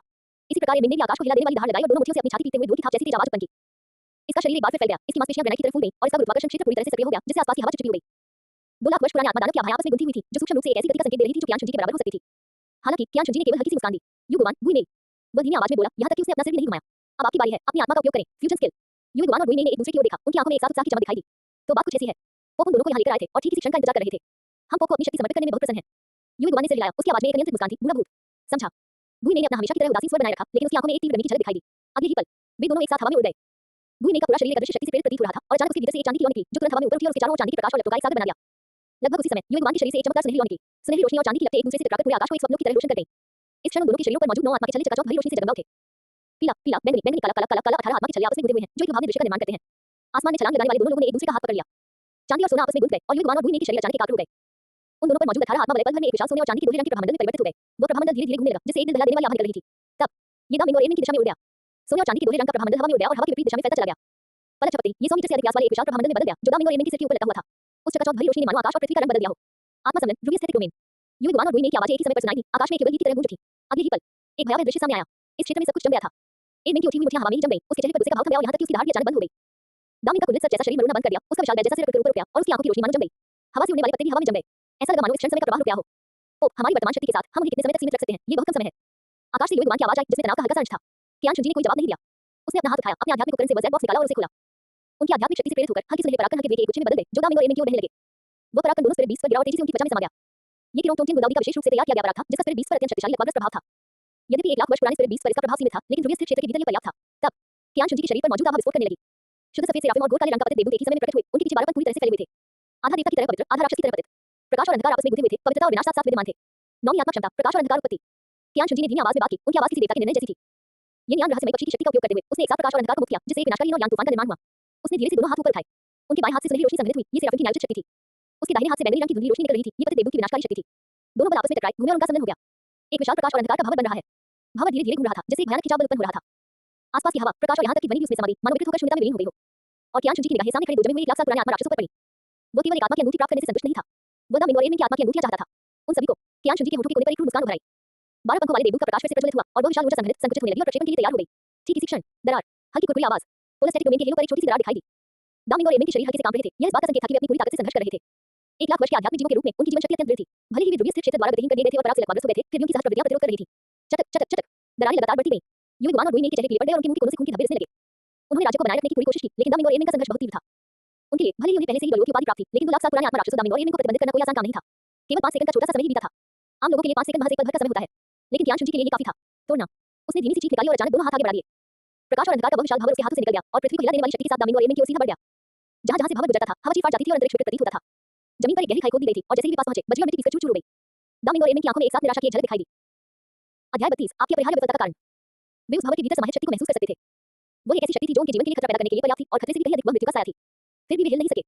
हालांकि पोलस्टैटिक डोमेन में दरारें पड़नी शुरू हो गई थी, फिर भी अवशिष्ट बंधन बल ने उन्हें मजबूती से अपनी जगह पर टिकाए रखा था। वे असहाय होकर बस देखते रह गए क्योंकि वह भंवर उनके और करीब आता जा रहा था। धमाका, विस्फोट की भयावह आवाज से धरती और आकाश कांप उठे। शक्तिशाली आध्यात्मिक शक्ति ने कियान शुंजी के शरीर को घेर लिया, जिससे ऐसा प्रतीत हुआ मानो उनका पूरा व्यक्तित्व एक विशाल 12 पंखों वाले देवदूत के रूप में परिवर्तित हो गया हो। वो आकृति हवा में काफी ऊपर लटकी हुई थी, आदि बर्फ की तरह सफेद और आदि स्याही की तरह काली। उसके 12 पंख धीरे-धीरे फड़फड़ा रहे थे और वह नीचे हो रहे हमले में घिरे दामिनी और एमिंग को देख रही थी। सुनहरी रोशनी और बैंगनी भूतिया रोशनी आपस में गुंथी हुई थी और उन्होंने दोनों आत्मा राक्षसों को पूरी तरह से निगल लिया। भूकंप की लहर चारों दिशाओं में फैल गई और जहां भी यह गुजरी वहां सब कुछ ध्वस्त हो गया। वे विशालकाय प्राचीन वृक्ष, जिन्हें गले लगाने के लिए कई लोगों की आवश्यकता होती थी, कागज की तरह जड़ से उखड़ गए, हवा में ही लकड़ी के टुकड़ों में बिखर गए। जमीन की परत दर परत हटती चली गई, जिससे नीचे की कठोर चट्टानें दिखाई देने लगी और फिर झटके से उत्पन्न धूल की लहर में चट्टानें भी चूर-चूर हो गईं, जिससे आसमान में पत्थर की धूल उड़ गई। कुछ सौ मीटर के दायरे में जीवन की सारी आभा पूरी तरह से मिट गई। इस झटके से युगवान और बुई मेई पीछे की ओर उड़ गए, जमीन पर बुरी तरह गिरे और लगभग 1 दर्जन बार उड़ने के बाद मुश्किल से रुके। उन दोनों के वस्त्र पहले से ही फटे हुए थे, उनके मुंह के कोनों से खून के धब्बे लटक रहे थे और उनके चेहरे कागज की तरह पीले पड़ गए थे। फिर भी वे अपने शरीर में हो रहे भीषण दर्द की परवाह नहीं कर सके, उठने के लिए संघर्ष करते हुए और विस्फोट की केंद्र की ओर टककी लगाए देखते रहे। नहीं, सुकिन की आवाज दिल को छू लेने वाली थी। उसकी आंखों में अविश्वास भरा हुआ था और उसका पूरा शरीर मानो शक्तिहीन हो गया था। उसके पैर लड़खड़ा गए और वह घुटनों के बल जमीन पर गिर पड़ी। एक समय में 1 लाख साल पुरानी आत्मा राक्षस होने के बावजूद, हालांकि वह एक इंसान में बदल चुकी थी, फिर भी कियान शुंजी द्वारा किए गए हमले की तीव्रता के बारे में उसकी दृष्टि और अंतर्दृष्टि अभी भी बरकरार थी। उस हमले की तीव्रता का सामना दामिनी और एमिंग के लिए करना नामुमकिन था। ऐसा लग रहा था मानो सभी हमलों से भी अधिक शक्तिशाली किसी शक्ति ने उन्हें पूरी तरह से निगल लिया हो। उनका क्या होगा? सुकिन को ये बात पता नहीं थी, लेकिन वो सिर्फ एक बात जानती थी, कियान शुंजी की शक्ति का मुकाबला अब साधारण उपाधिधारी बलों नहीं कर सकते थे। यह मात्र ठानने का स्तर नहीं था, ये तो व्यावहारिक रूप से एक देवता की शक्ति थी। कियान शुंजी के पीछे युगवान और बुई मेई ने एक दूसरे को सहारा देते हुए खड़े हो गए। उन दोनों की आंखों में सदमे के सिवा कुछ नहीं था। क्या ये पोप की छिपी हुई शक्ति है? युगवान ने कांपती हुई आवाज में कुछ बुदबुदाया। बुई मेई कुछ नहीं बोला, लेकिन उसकी गहरी आंखें भी आश्चर्य से भरी हुई थी। इस तरह की शक्ति के सामने तो उनकी आत्मा भी टिक नहीं पाएगी। फ्यूजन स्किल, पोलस्टैटिक डोमेन को प्रतिबंधित करना मुश्किल होगा, क्योंकि एक बार जब ध्रुवीय स्थिर क्षेत्र गायब हो जाता है, तो भले ही वे आपस में मिल जाएं, वे हमले की इस तीव्रता के स्तर की तुलना नहीं कर सकते। इतना भयावह। दोनों के दिलों में एक ही समय पर 4 शब्द दोहराए, टैप टैप टैप। कियान शुंजी के कदमों की आहट सुनाई दी। वे कदम बहुत हल्के थे, फिर भी ऐसा लग रहा था मानो वे हर किसी के दिल पर कदम रख रहे हों। उसने सुकिन की तरफ देखा तक नहीं, उसे एक नजर भी नहीं लगी, बल्कि कदम दर कदम उस जगह की ओर बढ़ गया जहां दामिनी और एमिंग अभी थे। सुकिन की गर्दन कुछ चक्रण के साथ पीछे की ओर मुड़ गई। उसकी निगाहें कियान शुनजी की पीठ पर टिकी रहीं और वह उसके सामने के दृश्य को देखने लगी। उस क्षण उसके आंसुओं ने सारे अवरोधों को तोड़ दिया। कियान शुनजी के दृष्टिकोण से आगे एक विशाल गहरा गड्ढा था जिसकी तलहटी पूरी समुद्र गहरी थी। दामिंग और एमिंग खून के तालाब में पड़े थे। दामिंग के 50 मीटर लंबे सांप का शरीर कई टुकड़ों में टूट गया था जो गड्ढे की तल पर बिखर पड़े थे। केवल उसका शरीर उसकी धड़ से मुश्किल से जुड़ा हुआ था। उसका विशाल बैल जैसा सिर खून के तालाब में एक तरफ पड़ा था। उसकी लालटेन जैसी आंखें आधी खुली थी, उनमें रोशनी बेहद कम हो गई थी। केवल कमजोर सांसें ही इस बात का सबूत थी कि वह अभी भी जीवित था। एमिंग की स्थिति तो और भी बदतर थी। उसका पहाड़ जैसा शरीर गड्ढे के एक कोने में सिकुड़ कर पड़ा था। उसकी छाती पूरी तरह से धंसी हुई थी और उसके अंग विचित्र कोनों पर मुड़े हुए थे। उसके शरीर पर मौजूद अधिकांश बाल झुलस गए थे जिससे नीचे की खून से लथपथ और मांस की शत-विशत त्वचा दिखाई दे रही थी। उसकी पोपराज जैसी आंखें कसकर बंद थीं और केवल उसके कभी कभार फड़कते शरीर से ही यह साबित हो रहा था कि उसमें अभी भी सांस बाकी है। 2 लाख वर्ष पुराने आध्यात्मिक राक्षस तारा 2 महान मन के राजा। इस समय उनके पास केवल एक ही सांस बची थी। अगर कोई ग्रैंड यूनिटी गोल्डन इमॉर्टल दिया जाता तो भी उन्हें वापस बचाने का कोई तरीका नहीं था। कियान शुनजी गड्ढे के किनारे पर खड़ा था, ऊपर से उन्हें नीचे देख रहा था और उसकी आंखों में जरा भी भाव नहीं था। ऐसा लग रहा था मानो ये 2 लाख साल पुराने आत्मा राक्षस उसकी नजरों में सिर्फ 2 चींटियां हों। पीछे से सुकिन की दबी हुई ससियों की आवाज सुनाई दी। उसकी आंखों के कोनों से आंसू टपकते हुए एक-एक करके मिट्टी में गिर रहे थे। वह जानती थी कि वे सब असफल हो गए थे। दामिंग, एमिंग, स्वयं, जियोगु, वे सभी असफल रहे थे। और कियान शुनजी के हाथों में वे बिल्कुल भी उनका मुकाबला नहीं कर सकते थे। शुरू से ही वे कभी थे ही नहीं। क्या तुम्हें लगता है कि तुम मेरा विरोध कर सकते हो? कियान शुनजी ने धीमी गति से बात की, उनकी आवाज विशाल गहरे गड्ढे में गूंज रही थी। अपने पैरों तले मौत की कगार पर पड़े दामिंग और एमिंग को देखकर उसकी आंखों में न तो दया थी, न ही क्रोध, केवल एक हल्की सी सराहना थी। ठीक वैसे ही जैसे कोई संग्राहक अपने संग्रह में शामिल होने वाली किसी वस्तु की प्रशंसा करता है। दामिंग और एमिंग खून के तालाब में पड़े थे, उनके शरीर बुरी तरह से क्षत-विक्षत हो चुके थे, फिर भी उनकी आंखें खुली हुई थीं। खून जैसे लाल रंग की एक चादर। उन रक्त लाल आंखों में क्रोध, अनिच्छा और घृणा की ज्वाला जल रही थी, जो कियान शुनजी को टकटकी लगाए देख रही थी। अगर निगाहों से मौत हो सकती, तो कियान शुनजी के अब तक 1000 टुकड़े हो चुके होते। फिर भी कियान शुनजी ने सिर्फ मुस्कुरा दिया। उन्होंने आगे कहा, मैं हैरान हूं, आप सभी जानते हैं कि मानवता ही सबसे शक्तिशाली बनने का मार्ग है। फिर भी आप में से केवल सुकिन ने ही रूपांतरण का विकल्प चुना। उसकी निगाह जमीन पर घुटने टेककर बैठी सुकिन पर पड़ी, उसकी आंखों में थोड़ी सी मस्ती झलक रही थी। ये भी एक सही रास्ता है, कम से कम उसने इसे चुना तो है। सुकिन ने अपना सिर उठाया और आंसुओं से धुंधली आंखों से उसे देखा। उसे समझ नहीं आ रहा था कि वह ये सब बातें क्यों कह रहा है। कियान शुनजी ने अपनी निगाहें हटा ली और दामिंग और एमिंग की ओर देखने लगे। लेकिन तुम्हारा क्या, राजाओं की उपाधि धारण किए और स्टारडू ग्रेट फॉरेस्ट पर प्रभुत्व जमाए, फिर भी तुमने वो कदम उठाने की हिम्मत कभी नहीं की। उसकी आवाज धीरे-धीरे ठंडी होती गई। अंततः तुम बहुत कमजोर हो, शारीरिक कमजोरी नहीं, बल्कि हृदय की कमजोरी। तुमने उस थोड़ी सी संभावना के लिए प्रयास करने का साहस ही नहीं किया। कियान शुनजी को सब कुछ बहुत स्पष्ट रूप से दिखाई दे रहा था। एक आत्मा रूप धारण करने वाले प्राणी के लिए जो देवता बनना चाहता था, रूपांतरण एक ऐसा मार्ग था जिसे उसे अपनाना ही था। यह संसार का नियम था जो किसी की इच्छा के अनुसार नहीं बदलेगा। और जो लोग 1 लाख वर्ष की आयु तक पहुंच गए लेकिन उन्होंने परिवर्तन का विकल्प नहीं चुना, वे वास्तव में अपने मन में भयभीत थे। असफलता से डर लगता है। उन्हें डर था कि रूपांतरण के बाद उनकी जीवन अवधि केवल मनुष्यों जितनी ही रह जाएगी और अगर वे देवता नहीं बन पाए तो क्या होगा? उन्हें अपनी वर्तमान शक्ति खोने और फिर से साधना शुरू करने की कठिनाई का डर है। उन्हें बहुत सी चीजों का डर था, इसी वजह से वे हिचकिचाए और आगे बढ़ना बंद कर दिया। आज तुम्हारी अपरिहार्य विफलता का यही कारण है, कियान शुनजी ने एक-एक शब्द करके कहा, तुम डर गए थे। वो रुका, उसके होठों के कोने तिरछी मुस्कान में बदल गए। इसलिए आप केवल शक्तिशाली मनुष्यों के आध्यात्मिक वलय बनकर ही आज्ञाकारी हो सकते हैं। उदाहरण के लिए मेरा आध्यात्मिक वलय बनकर। अध्याय 33 दामिंग, मृत्यु, एमिंग, मृत्यु, तुम बकवास कर रहे हो। एमिंग की दहाड़ बिजली की कड़क जैसी थी, मृत्यु की कगार पर होने के बावजूद भी उसने अपनी आखिरी ताकत का इस्तेमाल करते हुए भयंकर रूप से शाप दिया। उसकी पिचकी हुई छाती हिंसक रूप से ऊपर नीचे हो रही थी और उसके मुंह के कोनों से खून से सना झाग बन रहा था, लेकिन उसकी पोपराज जैसी आंखों में अदम्य ज्वालाएं जल रही थीं। हम डरते नहीं हैं, हम बस वो कुछ कहना चाहता था, लेकिन उसकी चोटें इतनी गंभीर थी कि वो आगे नहीं बोल सका। दामिंग कुछ नहीं बोला, बस अपनी लालटेन जैसी आंखों से कियान शुनजी को टकटकी लगाकर देखता रहा। उस निगाह में घृणा और अनिच्छा थी, लेकिन भीतर ही भीतर एक जटिल प्रकाश की झलक कौन गई। कियान शुनजी के शब्द कांटे की तरह चुभे, जो उसके दिल की गहराई में छेद कर गए। रहने भी दो। कियान शुनजी ने अपना सिर हिलाया, उसकी आवाज में थोड़ी सी दया झलक रही थी। यह ज्ञानियों के प्रति दया का भाव था। तुम्हारे जैसे अज्ञानी दरिंदों से तर्क करना असंभव है। उसने अपना हाथ उठाया और आध्यात्मिक शक्ति उसकी हथेली में संघनित होने लगी। खैर तुम मेरी आत्मा की मूर्ति बनने के लिए ही बने हो। सुनहरी रोशनी धीरे-धीरे और तेज होती गई और अंत में एक विशाल प्रकाश की तलवार में तब्दील हो गई। देवदूतों की पवित्र तलवार। तलवार के शरीर पर सुनहरी ज्वालाएं जल रही थी और उसकी नोक सीधे दामिंग और एमिंग की ओर थी। ठीक इसी क्षण, इंतजार, एक कांपती हुई आवाज सुनाई दी। कियान शुनजी की हरकतें थोड़ी देर के लिए रुक गईं, उसने आवाज के स्रोत की ओर देखने के लिए अपना सिर घुमाया। सुकिन जमीन पर घुटनों के बल बैठ गई, दोनों हाथों से खुद को सहारा दे रही थी, उसका पूरा शरीर कांप रहा था। उसका चेहरा आंसुओं की धब्बों से भीगा हुआ था और उसकी आंखों में निराशा और विरक्ति भरी हुई थी। क्या कोई बात है? कियान शुनजी ने उदासीनता से पूछा। मैं तुम्हारे साथ चलूंगा। सुकिन ने सिर उठाकर उसकी ओर देखा और कहा, जब तक तुम मुझे जाने दोगे। उसकी आवाज में एक सिसकी, एक विनती और आशा की आखिरी किरण थी। उसने शुरुआत में कियान शुनजी की बातें सुनी थी। उन्होंने कहा कि उसने सही रास्ता चुना है। शायद वह इसका इस्तेमाल दामिंग और एमिंग की जान बचाने के लिए कर सकती है। कियान शुनजी ने उसकी ओर देखा, उसकी आंखों में थोड़ी सी मस्ती झलक रही थी। आपके सवालों पर मैं आपसे बाद में चर्चा करूंगा। वो रुका, उसकी मुस्कान और गहरी हो गई। लेकिन उन्हें नहीं, तुम्हारा वजन मुझे उन्हें बख्शने के लिए मजबूर नहीं कर सकता। सुकिन का चेहरा पल भर में पीला पड़ गया। क्या उसका वजन पर्याप्त नहीं था? वह 1 लाख वर्ष पुरानी आत्मा राक्षस थी जिसने मानव रूप धारण किया था। वह अतुलनीय सुंदरता की धनी थी, वह। लेकिन अचानक उसे सब समझ आ गया। कियान शुनजी की नजरों में वह महज सोने पर सुहागा थी, जबकि दामिंग और एमिंग 2 लाख वर्ष पुराने आध्यात्मिक वलय थे। कौन सा भारी था और कौन सा हल्का, यह एक नजर में ही स्पष्ट हो गया था। चाची, हमारे लिए उसे भीख मत मांगो। अंततः दामिंग बोला, उसकी आवाज कर्कश और धीमी थी। उसकी लालटेन जैसी आंखों में घृणा की झलक दिखाई दे रही थी। कियान शुनजी के प्रति घृणा के साथ-साथ दृढ़ता भी। आत्मसमर्पण की बजाय मृत्यु को चुनने का दृढ़ संकल्प। हमें आपसे उसके लिए भीख मांगने की जरूरत नहीं है, हमें बुरी नजर नहीं है। कियान शुनजी ने उसकी बात बीच में ही काट दी। उसने घृणा से भरी दामिंग की आंखों में देखा, उसके होठों के कोने पर एक हल्की सी मुस्कान थी जिसमें प्रशंसा का भाव झलक रहा था। निश्चित रहें, इससे कोई नुकसान नहीं होगा। उन्होंने धीमी आवाज में कहा, उनका लहजा किसी बच्चे को दिलासा देने जितना कोमल था। ये जल्द ही खत्म हो जाएगा। उसकी आवाज बंद हो गई, उसके हाथ में मौजूद दिव्य पवित्र तलवार तेजी से नीचे की ओर घूमी। धमाका। आध्यात्मिक शक्ति में भयावह उतार-चढ़ाव एक जोरदार धमाके के साथ उत्पन्न हुए। सुनहरी तलवार की रोशनी हवा में लहराती हुई न्याय की शक्ति और शुद्धिकरण के प्रकाश को लिए हुए सीधे दामिंग और एमिंग की ओर बढ़ी। न कोई चीख पुकार हुई, न कोई हाथापाई हुई।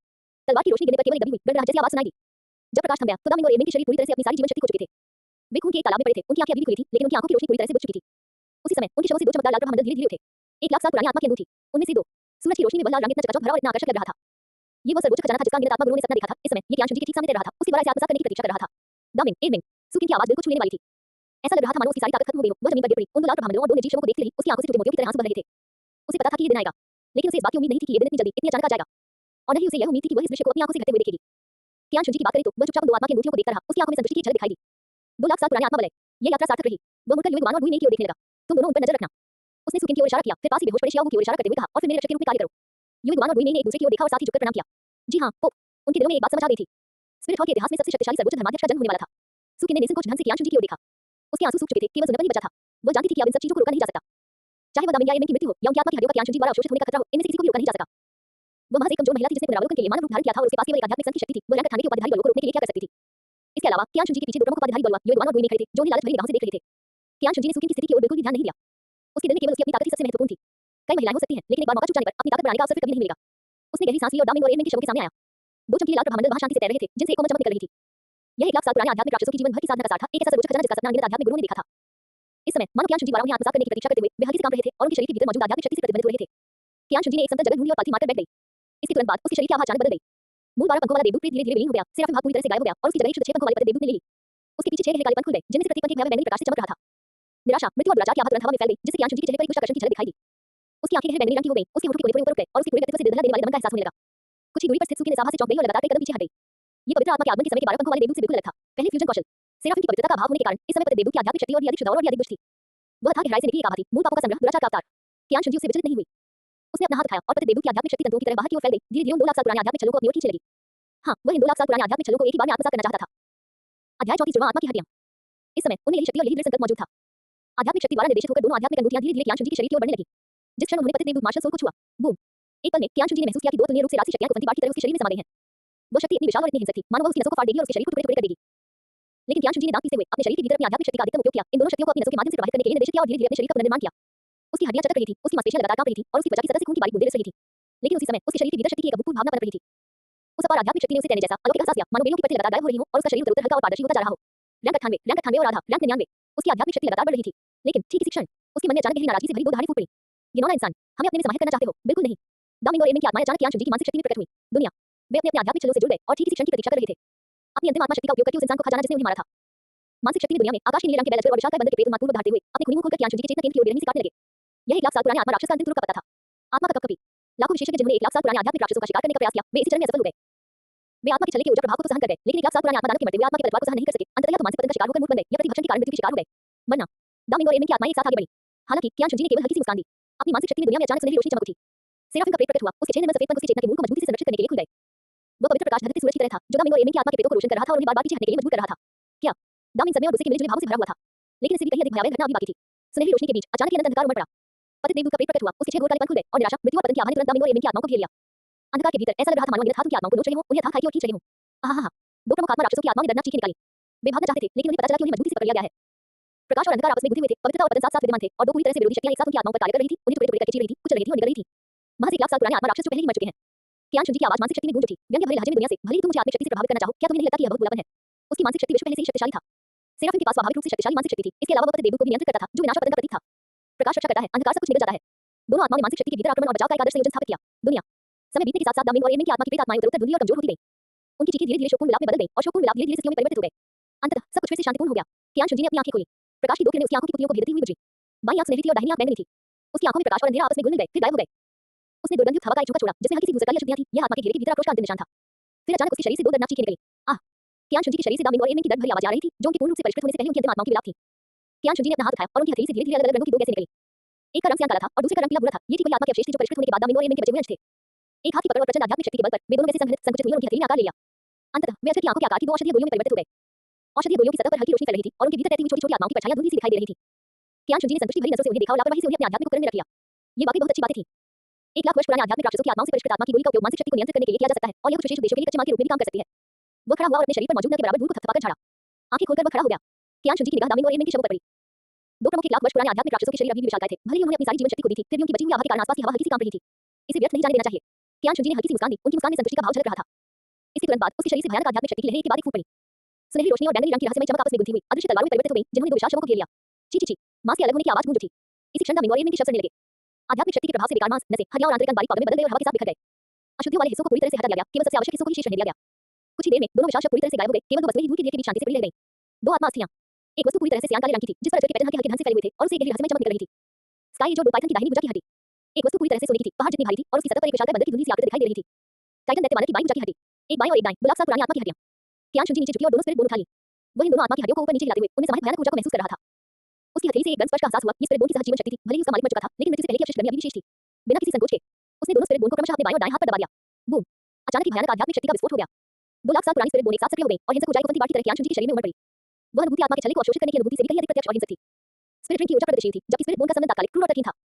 अध्याय 33 तुम मेरे लिए बलिदान करो। कियान शुंजी का शरीर बुरी तरह कांप उठा और उसके माथे की नसें उभर आईं। लेकिन उसने अपने दांत भींच लिए, अपने शरीर के भीतर उमड़ती ऊर्जा को हताशापूर्वक दबाने की कोशिश की। सेराफिम और पतित देवदूत एक साथ प्रकट हुए और उनके पीछे 12 पंख खुल गए। प्रकाश और अंधकार की शक्तियां आपस में गुंथ गईं, जिससे एक विशाल भवन बन गया जिसने दोनों आत्माओं की ऊर्जा को बलपूर्वक उनके शरीर में खींच लिया और उन्हें उनकी भुजाओं की हड्डियों में समाहित होने के लिए निर्देशित किया।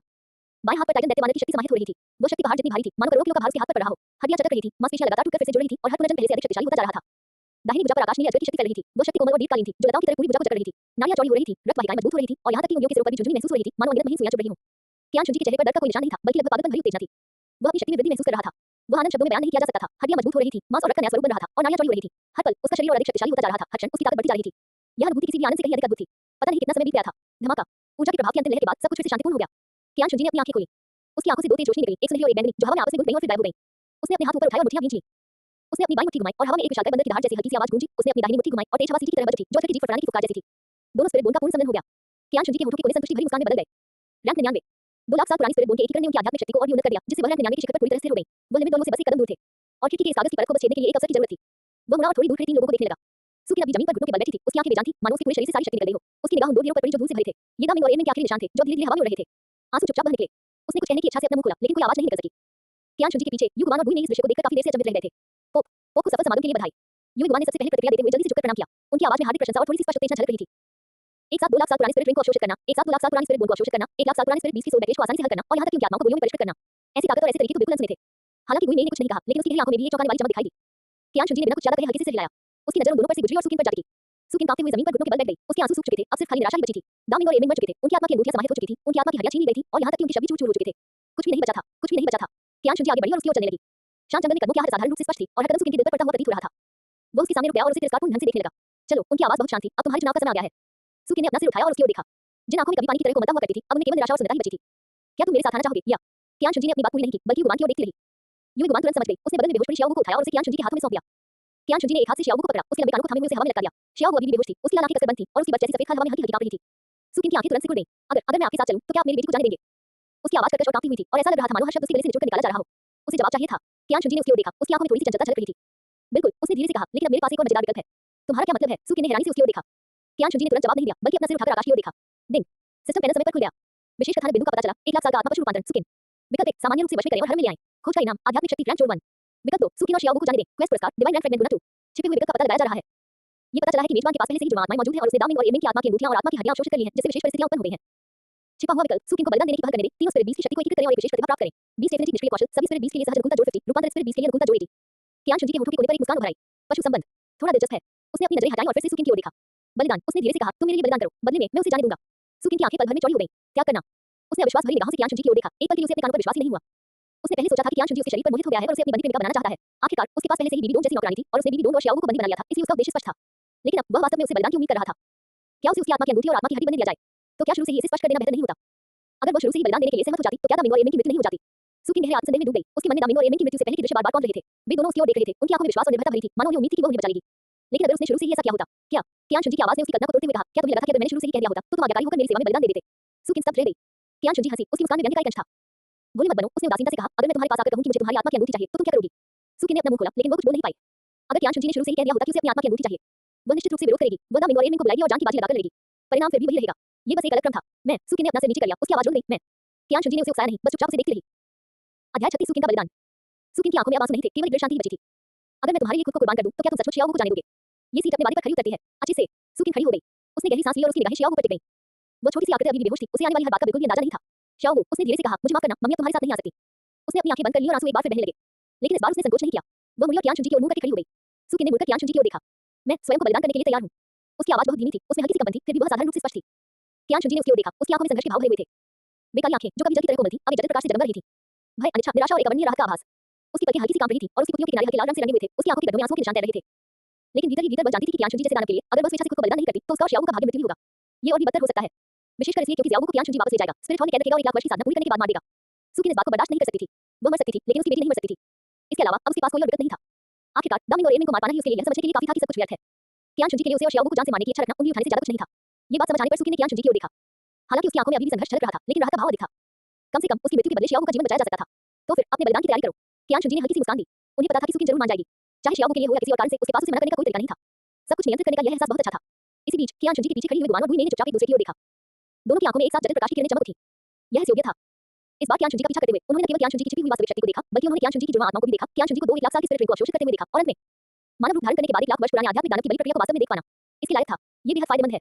युग वान और गुइने दोनों को अपने मन में यह बात स्पष्ट रूप से समझ आ गई थी। कियान शुनजी द्वारा इन बातों को उनके सामने उजागर करने का अर्थ था कि वो उन्हें अपने सबसे करीबी लोगों के रूप में मानता था। और करीबी लोगों के लिए सबसे महत्वपूर्ण क्या था? ताकत के अलावा अब सिर्फ वफादारी ही बची थी। यदि वे कियान शुनजी की इस परीक्षा में उत्तीर्ण हो जाते हैं तो स्पिरिट हॉल में उनके साथ बाद में निश्चित रूप से अलग व्यवहार किया जाएगा। वे दोनों चुपचाप अपने मन को नियंत्रित करने लगे, इस दुर्लभ क्षण को देखने के लिए तैयार होते हुए। दूसरी ओर कियान शुनजी पहले ही सुकिन के सामने पहुंच चुकी थी। उसके पीछे पतित देवदूत आत्मा का उद्भव हुआ। गहरे काले पंखों के 6 जोड़े धीरे-धीरे फड़फड़ाए और थोड़ा फैलकर अपने भीतर मौजूद 2 लोगों की आकृतियों को ढक लिया। वे काले पंख के पर्दे की तरह थे जो बाहर की हर दृष्टि को रोक रहे थे। कियान शुनजी के सामने सुकिन ने अपना सिर थोड़ा ऊपर उठाया। उसने अभी वही हल्के बैंगनी रंग की लंबी पोशाक पहन रखी थी, लेकिन उसके पीछे संघर्ष और आंसुओं के कारण पोशाक का किनारा पहले से ही कीचड़ और घास के टुकड़ों से सना हुआ था। उसके लंबे काले बाल थोड़े बिखरे हुए थे, बालों की कुछ लंजी पसीने से भीगी उसकी गालों से चिपकी हुई थी, जिससे उसका सुंदर छोटा चेहरा और भी पीला दिखाई दे रहा था। उसकी आंखों में संघर्ष अभी भी मौजूद था, लेकिन उसमें एक तरह की शांत और संयमित भावना झलक रही थी। उसकी आंखों की पुतलियां थोड़ी लाल थी, जो आंसुओं से धुल जाने के निशान थे। उसकी पलकों पर अभी आंसू की छोटी-छोटी बूंदें लटकी हुई थी, जो सूरज की रोशनी में हल्की चमक के साथ टिमटिमा रही थी। उसके होंठ हल्के से कांप रहे थे, वो कुछ कहना चाहती थी, लेकिन अंत में उसने उन्हें कसकर बंद कर लिया। उसका संपूर्ण व्यक्तित्व हृदयविदारक सुंदरता बिखेरता था, लेकिन कियान शुनजी ने इस भाव को नजरअंदाज कर दिया। सबसे महत्वपूर्ण चीज ताकत थी, बाकी सब गौण था। तुम शुरू कर सकते हो, उसने उदासीनता से कहा। सुकिन ने धीरे से आह भरी। वह बहुत हल्की थी, फिर भी ऐसा लग रहा था मानो उसने हजारों वर्षों का बोझ समाया हुआ हो। ठीक है। उसने अपनी आंखें बंद कर ली और इस तरह बोली जैसे उसने खुद को भाग्य के हवाले कर दिया हो। अगले ही पल सुकिन की बाहों के बीचों बीच से अचानक चकाचौंध भरी लाल रोशनी फैल गई। वो लाल प्रकाश किसी पदार्थ की तरह तीव्र था, मानो 20 वर्षों में उसने जो भी जीवन शक्ति संचित की थी, वह इस क्षण पूरी तरह से मुक्त हो रही हो। उसकी बाहों के बीच से लाल रोशनी निकली और एक लाल प्रभामंडल के घेरे में बदल गई जो तुरंत बाहर की ओर फैल गई, जिसके केंद्र में वह खुद थी। जहां-जहां लाल बत्ती पड़ती थी, सब कुछ खूनी रंग में रंग जाता था। इस क्षण समय थम सा गया। पूर्ण शांति। कियान शुनजी के पीछे हुए गुआन और गुइने ने पिछले क्षण वाली मुद्रा को बरकरार रखा। एक का मुंह पूरा खुला हुआ था, दूसरे की आंखें आधी बंद थीं, पूरी तरह से स्थिर अवस्था में। उनकी सांसें रुक गईं, उनके दिल की धड़कनें रुक गईं और यहां तक कि उनकी आत्मिक शक्ति का संचार भी पूरी तरह से ठप हो गया। आसपास की हवा रुक गई, गिरते हुए पत्ते हवा में लटके हुए थे। यहां तक कि प्रकाश भी मानो एक ही जगह पर जम गया हो। लाल रोशनी से घिरे इस क्षेत्र के भीतर केवल लाल रोशनी का केंद्र ही रह सकता था। सुकिन और कियान शुनजी जो पतित देवदूत के पंखों से ढका हुआ था। सुकिन का पूरा शरीर लाल हो गया था। वो एकदम साफ गहरा लाल रंग था जो उसकी बाहों के बीच से शुरू होकर तुरंत उसके पूरे शरीर पर फैल गया। इस क्षण उसके शरीर पर मौजूद वस्त्र राख में बदल गए, धीरे-धीरे विलीन हो गए और उसका परिपूर्ण और पारदर्शी शरीर प्रकट हो गया। माणिक की तरह बिल्कुल साफ। त्वचा का हर इंच चमक रहा था और बालों का हर एक रेशा खून के रंग से सना हुआ था। उसका शरीर ऊपर तैरने लगा, उसके लंबे बाल उसके पीछे लहरा रहे थे और उसका पूरा व्यक्तित्व शुद्धतम माणिक से तराशी गई कलाकृति जैसा लग रहा था। इस समय कोई भी यह नहीं देख सकता था कि वह कैसी दिखती है, क्योंकि इस क्षण में जो चीज रुक गई उसमें आसपास के लोगों की चेतना भी शामिल थी। ये शक्ति 1 लाख वर्ष पुराने आध्यात्मिक दानव की थी, विशेषकर उस परिस्थिति में जब वह पहले से ही अपनी जीवन ऊर्जा को खर्च कर रही थी और सक्रिय रूप से खुद को बलिदान कर रही थी। सुकिन ने अपनी आंखें खोली और कियान शुनजी की ओर देखा। वे काली आंखें जो कभी पानी की तरह कोमल थी, अब पूरी तरह लाल हो गई थी, लेकिन उसकी आंखों की गहराई में जटिल भावनाओं का एक अंतिम छवि भी झिलमिला रहा था। ये शियाओ की प्रति अनिच्छा थी, ये दामिंग और एडमिन की प्रति अपराध बोध था। उसके मन में सामने खड़े व्यक्ति के प्रति घृणा थी और भाग्य के प्रति समर्पण। कियान शुनजी ने उसकी निगाहों में देखा, उसकी आंखें पानी की तरह शांत थीं। उसने अपनी बाहें खोल दी, पतित देवदूत के पंख पूरी तरह से फैल गए, इस उपहार को स्वीकार करने के लिए तैयार। सुकिन ने दूर पड़े बेहोश शियाओ ऊपर आखिरी नजर डाली। युग के बगल में हवा में जमी हुई वो छोटी सी आकृति अभी भी गहरी नींद में थी और आने वाली हर चीज से पूरी तरह अनजान थी। जियोगु। सुकिन ने चुपचाप अपने होंठ हिलाए, फिर उसने अपनी आंखें बंद कर ली। इस समय लाल बत्ती अपने चरम पर पहुंच गई थी। इस लाल बत्ती के ठीक केंद्र बिंदु पर होना केवल कियान शुनजी ही यह स्पष्ट रूप से जानता था कि वह क्या महसूस कर रहा है। वह अनुभूति किसी और चीज से अतुलनीय थी। अध्याय 37 पशु संबंध। अब तक कियान शुनजी पहले ही 300,000 साल की स्पिरिट रिंग को अवशोषित कर चुका था। वे क्रमशः yin yang रहस्यमय पक्षी, टाइटन विशालकाय मानव और आकाशीय नील अक्षर से संबंधित थे। इन चीजों को आत्मसात करने की प्रक्रिया बेहद सुविधाजनक थी क्योंकि उसे 100,000 साल पुराने आध्यात्मिक घेरे के भीतर बची हुई आत्माओं के साथ बुद्धि का खेल खेलना पड़ता था। वो प्रतियोगिता तलवार की धार पर नाचने जैसी थी, एक छोटी सी गति भी भारी नुकसान पहुंचा सकती थी। प्रत्येक अवशोषण जीवन और मृत्यु के बीच की लड़ाई थी। हालांकि इस तरह की प्रतियोगिता वास्तव में कियान शुनजी के लिए काफी अच्छी बात साबित हुई। इससे उसकी मानसिक शक्ति को नियंत्रित किया जा सकता है और उसकी इच्छा शक्ति को मजबूत किया जा सकता है। हालांकि सुकिन के ठीक सामने वाले दृश्य की तुलना में सब कुछ बिल्कुल अलग था। कियान शुनजी को महसूस हुआ कि सुकिन का शरीर धीरे-धीरे पिघल रहा है और उसे थोड़ा-थोड़ा करके अपने घेरे में ले रहा है। वह एहसास बिल्कुल एक विशाल, गर्म, आरामदायक सोफे जैसा था जिसमें वह पूरी तरह से डूब सकता था, कोमलता और गर्माहट से घिरा हुआ। मुझे किसी प्रकार की असुविधा नहीं हुई। अस्वीकृति का कोई मामला नहीं था।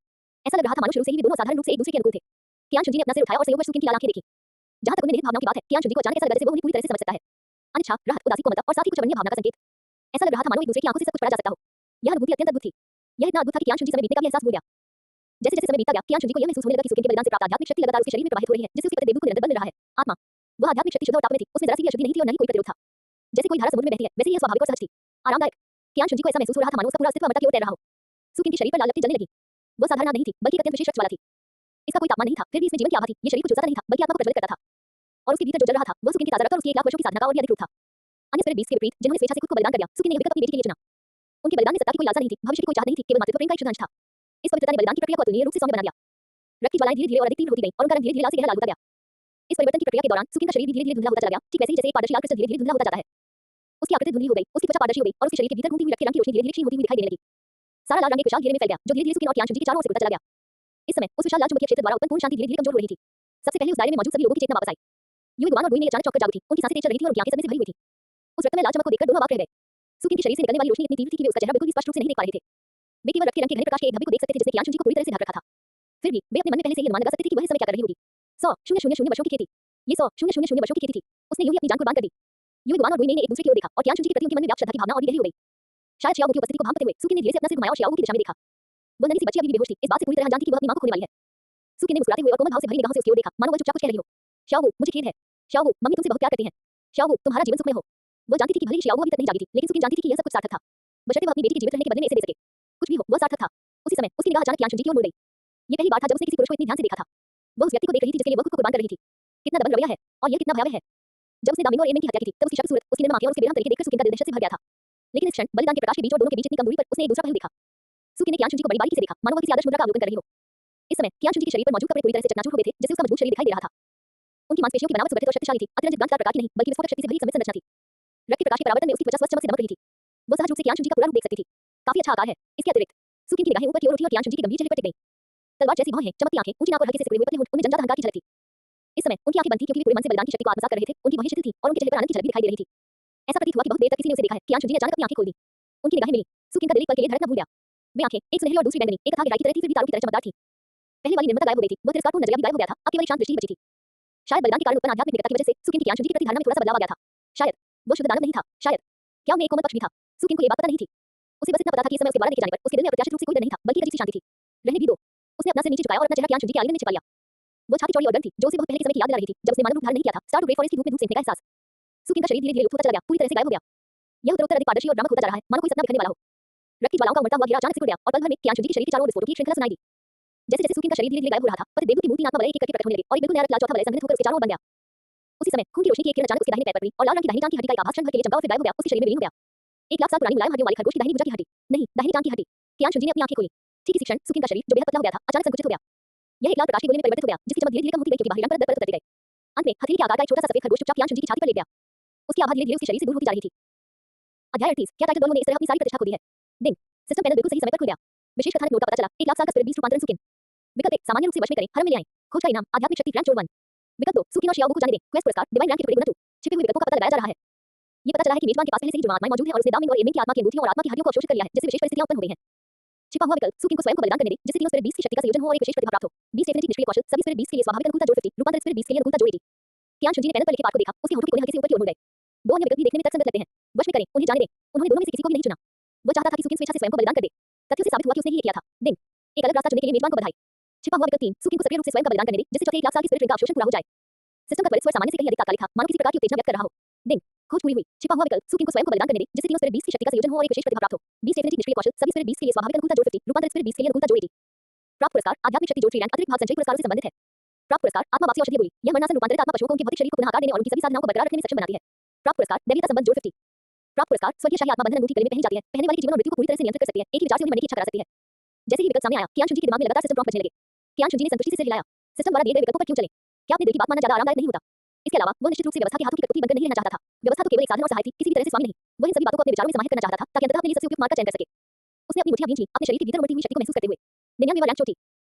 3 1 लाख साल पुरानी आत्मा की अंगूठियां, 3 1 लाख साल पुरानी आत्मा की हड्डियां, ये न्यान जुबान ने आंखों पड़ी, स्काई एज और पाइथन की दाहिनी भुजा की हड्डी, टाइटन जायंट की बाईं भुजा की हड्डी, साथ ही चौथी आत्मा की अंगूठी और दाहिनी टांग की हड्डी जो सुकिन के बलिदान से बनने वाली है। और सिस्टम द्वारा प्रदान की गई आध्यात्मिक शक्ति की 3 रैंक। हालांकि यह स्थायी रूप से संग्रहित है क्योंकि वह पहले ही 99वें रैंक पर पहुंच चुका था। शिखर पर जब उसने 100वें रैंक में सफलता प्राप्त की, तो आध्यात्मिक शक्ति के ये 3 रैंक उसे सीधे कई स्तरों को पार करने की अनुमति देंगे। दैवीय संबंध जोड़ 5 0। इसका मतलब यह था कि जब उन्होंने ईश्वर का पद स्वीकार किया, भविष्य में विरासत बनाना उसके लिए दूसरों की तुलना में दोगुना आसान होगा। दिव्य शाही आत्मा बंधन अंगूठी, दूसरों को वश में करने का एक तीक्ष्ण हथियार। और वो ज्ञान चुंजी की नजर उसकी हथेली पर पड़ी, जहां एक औषधीय गोली शांति से पड़ी थी, जिससे हल्की 7 रंगों की आवाज कर रही थी। आत्मा को लगाने वाली औषधीय गोली का आकार देना। यह मरणासन रूपांतरित आत्मा राक्षसों को अपने भौतिक शरीर को पुनः आकार देने और सभी साधनाओं को बरकरार रखने के लिए प्रेरित कर सकता है। उसने अपनी बाहों में मौजूद नन्हे खरगोश को देखा, जिसकी आवाज धीरे-धीरे फीकी पड़ती जा रही थी।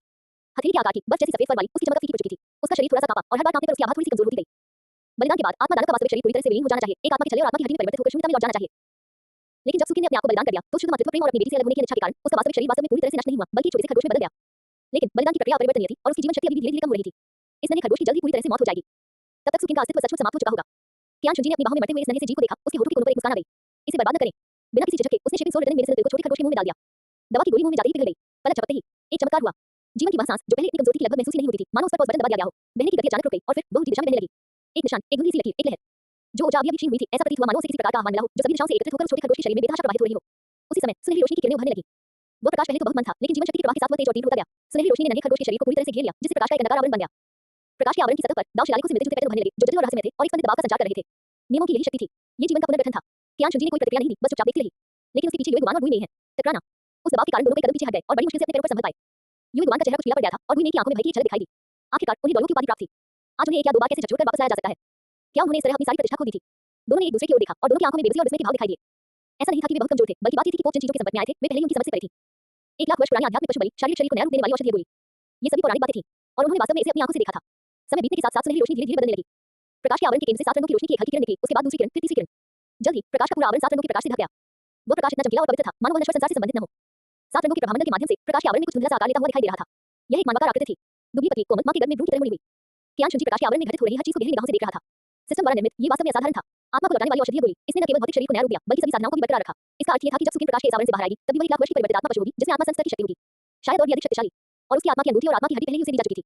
इसका उद्देश्य, उसके पास एक सेविका थी जो 1 लाख वर्ष पुरानी रूपांतरित आत्मा पशु थी, साथ ही साथ उसके पास उसकी आत्मा की अंगूठी और आत्मा की हड्डी भी थी। दोहरा बीमा, दोहरी नियंत्रण। कियान शुनजी के होठों के कोनों पर मुस्कान और गहरी हो गई।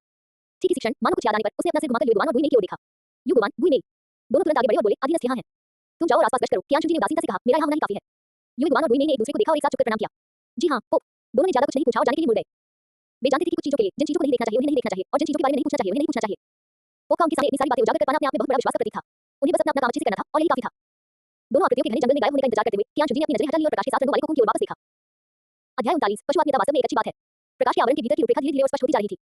यह अपने खोल से बाहर निकलने ही वाला था। जैसे-जैसे समय बीतता गया, कियान शुनजी की निगाहें जरा भी नहीं हटी, वो चुपचाप 7 रंगों की रोशनी बिखेरते इस विशाल कोकून को देखती रही। सच कहें तो सुकिन रूपांतरित हो सकती थी या नहीं, ये कियान शुनजी के लिए कोई बहुत महत्वपूर्ण बात नहीं थी। उसे प्रयोग करने की, सिस्टम द्वारा लाई गई कई चीजों का परीक्षण करने की और यह जांचने की आवश्यकता थी कि क्या उसने वास्तव में कई चीजों को बदलने की शक्ति प्राप्त कर ली है। आत्मा का रूपांतरण, नया रूप देने वाली औषधि, सिस्टम द्वारा निर्मित औषधि कितनी प्रभावी थी, क्या इसके कोई दुष्प्रभाव थे, रूपांतरित भौतिक शरीर और मूल शरीर में क्या अंतर था, इन सभी का सत्यापन आवश्यक था। आखिरकार किसी महिला को पाने की तुलना में शक्तिशाली ताकत हासिल करना ही वह था जिसकी कियान शुनजी को वास्तव में जरूरत थी। उसके पास कई महिलाएं हो सकती थी, लेकिन जीवन और मृत्यु को नियंत्रित करने और नियमों को बदलने की शक्ति ही उसके दृढ़ रहने का आधार थी। पर्याप्त शक्ति होने पर ही वह अपनी सभी इच्छाओं को पूरा कर सकता था।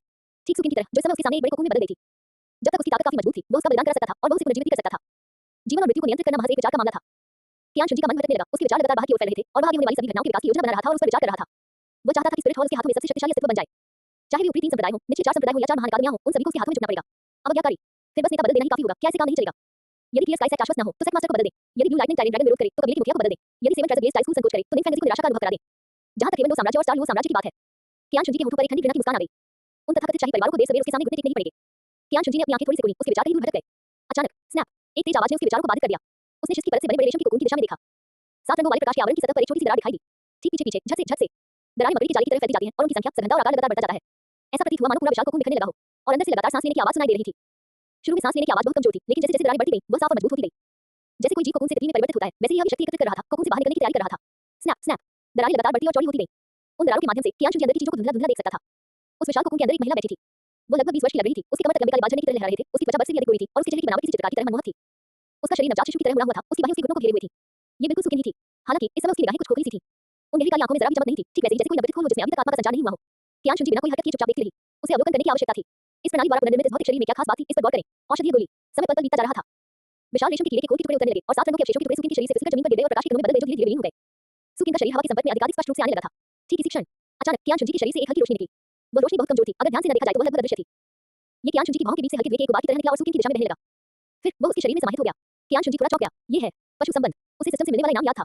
निष्क्रिय कौशल, सभी स्पिरिट बीस्ट में स्वाभाविक रूप से जोड़ 5 शून्य अनुकूलता होती है। रूपांतरित स्पिरिट बीस्ट में जोड़ 8 शून्य अनुकूलता होती है। तो क्या ये कौशल भी सक्रिय रूप से प्रभावी होगा? उस प्रकाश की हल्की सी किरण के प्रवेश के साथ ही सुकिन की खोखली निगाहें बदलने लगी। हैरानी, सबसे पहले अचंभा, ठीक वैसे ही जैसे कोई व्यक्ति गहरी नींद से जागता है, उसे पता नहीं होता कि वो कहां है या क्या हुआ है। फिर गहन चिंतन, बेबिखरी हुई यादें फिर से जुड़ने लगी। Star to great forest, Xiao, दामिन, ए मिंग और उसके सामने खड़ा आदमी। फिर ब्रह्म की स्थिति, वह अभी भी जीवित क्यों थी? बलिदान एक ऐसा कार्य था जिसमें आत्मा और प्राण दोनों का बलिदान किया जाता था। 1 लाख वर्ष पुराने आत्मा राक्षस द्वारा स्वयं को बलिदान करने के बाद केवल एक आत्मा की अंगूठी और एक आत्मा की हड्डी ही शेष रह जाएगी और उसकी चेतना आत्मा की अंगूठी में विलीन हो जाएगी और आत्मा की अंगूठी का एक हिस्सा बन जाएगी। बलिदान के बाद जीवित रहने का कोई पूर्व उदाहरण पहले कभी नहीं था। अधिक से अधिक यह इस मनुष्य के आत्मा वलय के भीतर एक आत्मा के रूप में विद्यमान रहेगा। लेकिन इस समय सुकिन ने धीरे से अपना हाथ उठाया। उसने अपने हाथों को देखा। वे हाथ गोरे और पतले थे, जिनकी लंबी उंगलियां सूर्य की रोशनी में एक स्वस्थ चमक बिखेर रही थी। ये सच था। वो सूरज की रोशनी की गर्माहट, अपनी उंगलियों से होकर गुजरती हवा के स्पर्श का एहसास और अपने सीने में धड़कते दिल को महसूस कर सकती थी। ये वास्तव में एक भौतिक शरीर था।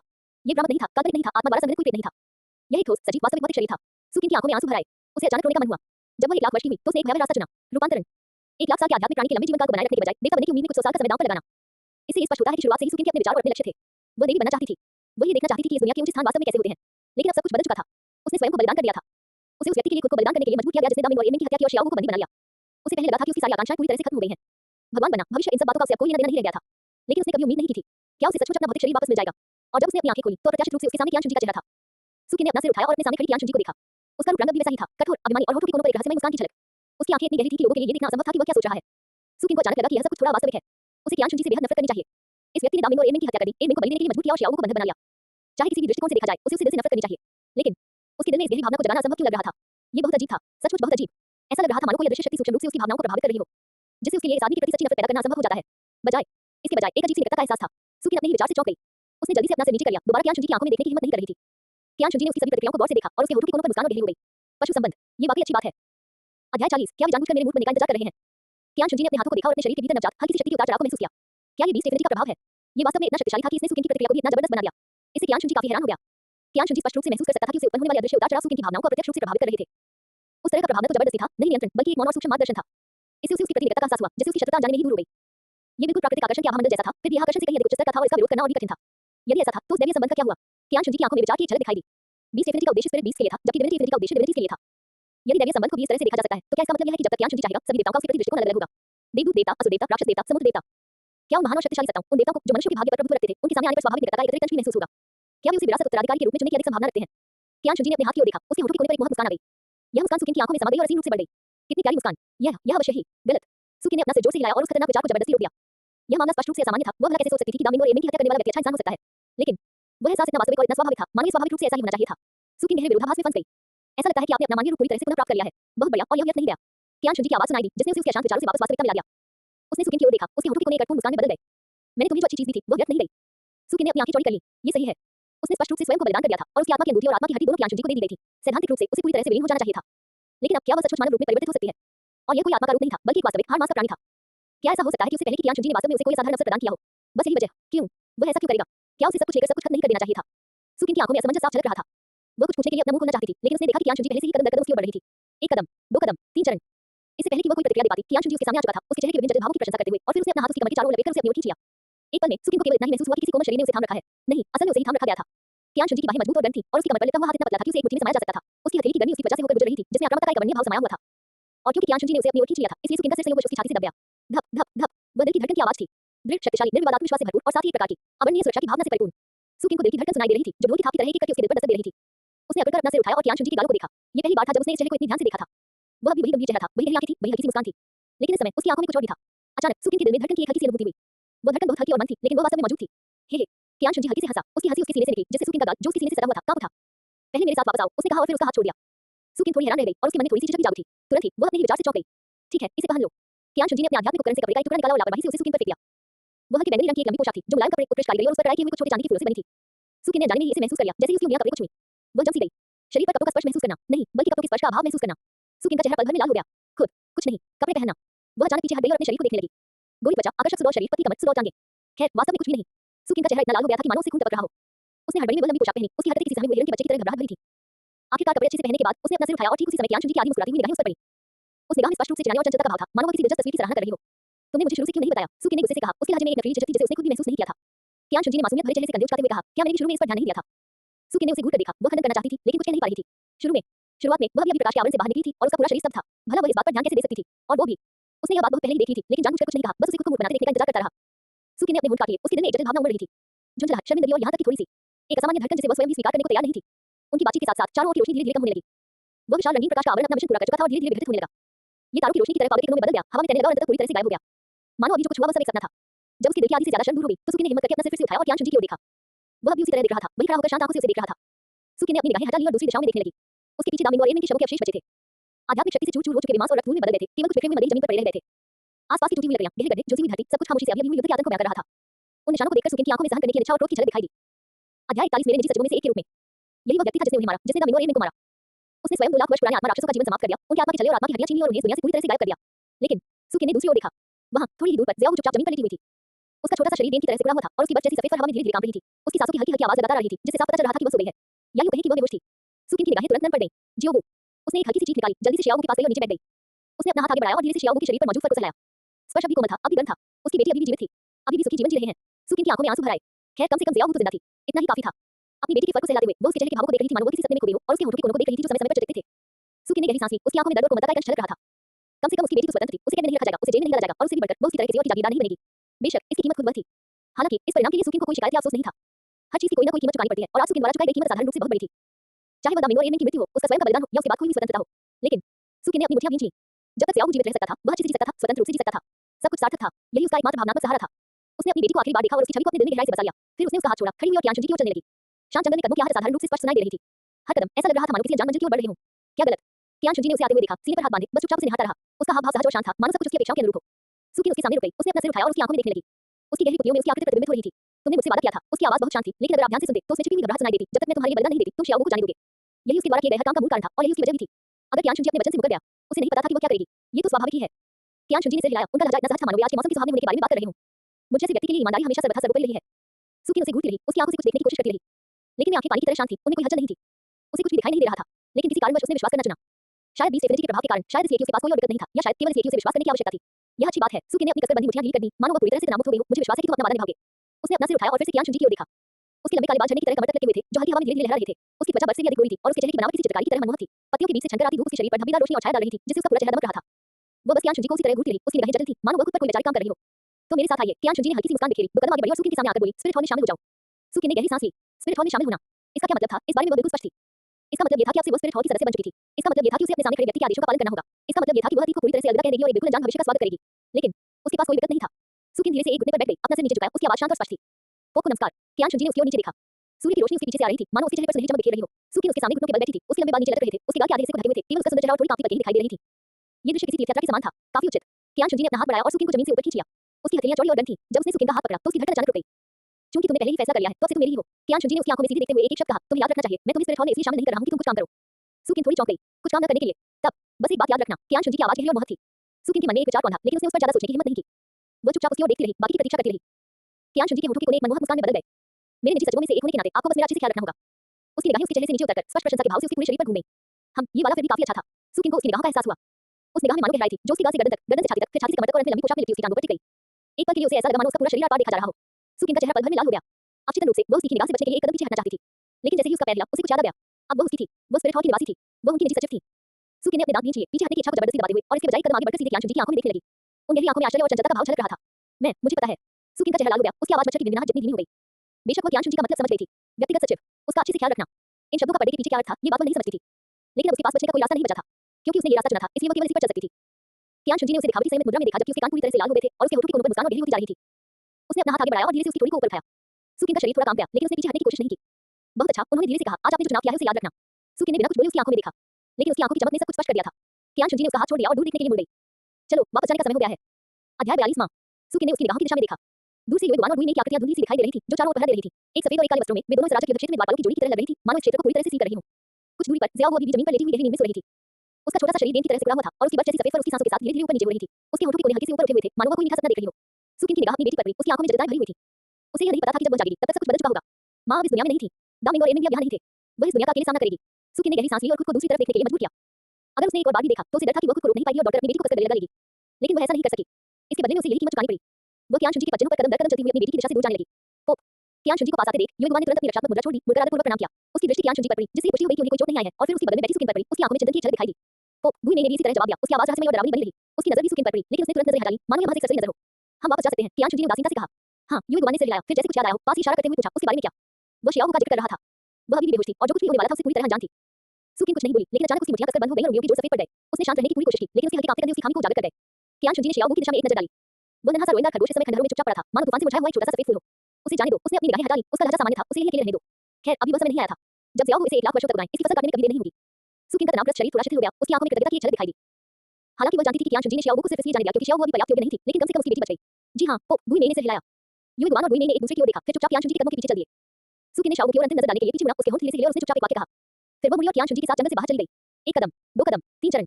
हर कदम के साथ वो पीछे मुड़कर देखने की इच्छा को रोक नहीं पाती थी, लेकिन उसने खुद को पीछे मुड़कर न देखने के लिए मजबूर किया, क्योंकि वो जानती थी कि एक बार पीछे मुड़कर देखने के बाद वो फिर कभी वापस नहीं जा पाएगी।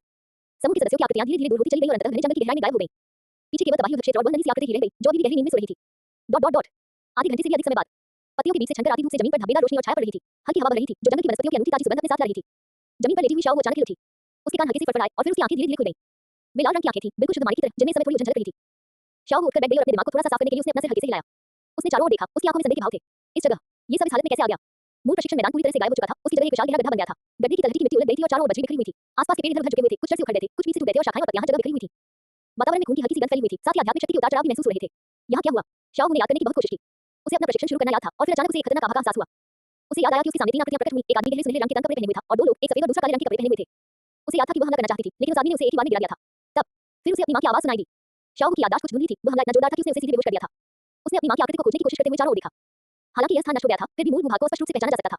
वहां वो जगह थी जहां वह अक्सर अभ्यास करती थी, वहां वो जगह थी जहां वह और उसकी मां अक्सर धूप सेंकती थी। वहां शाओ की निगाहें एक विशेष दिशा में टिक गईं। वहां 2 तरह के सामान के कुंड थे। वही अपने चारों छोटे पैर फैलाए और उस दिशा में चल पड़ी।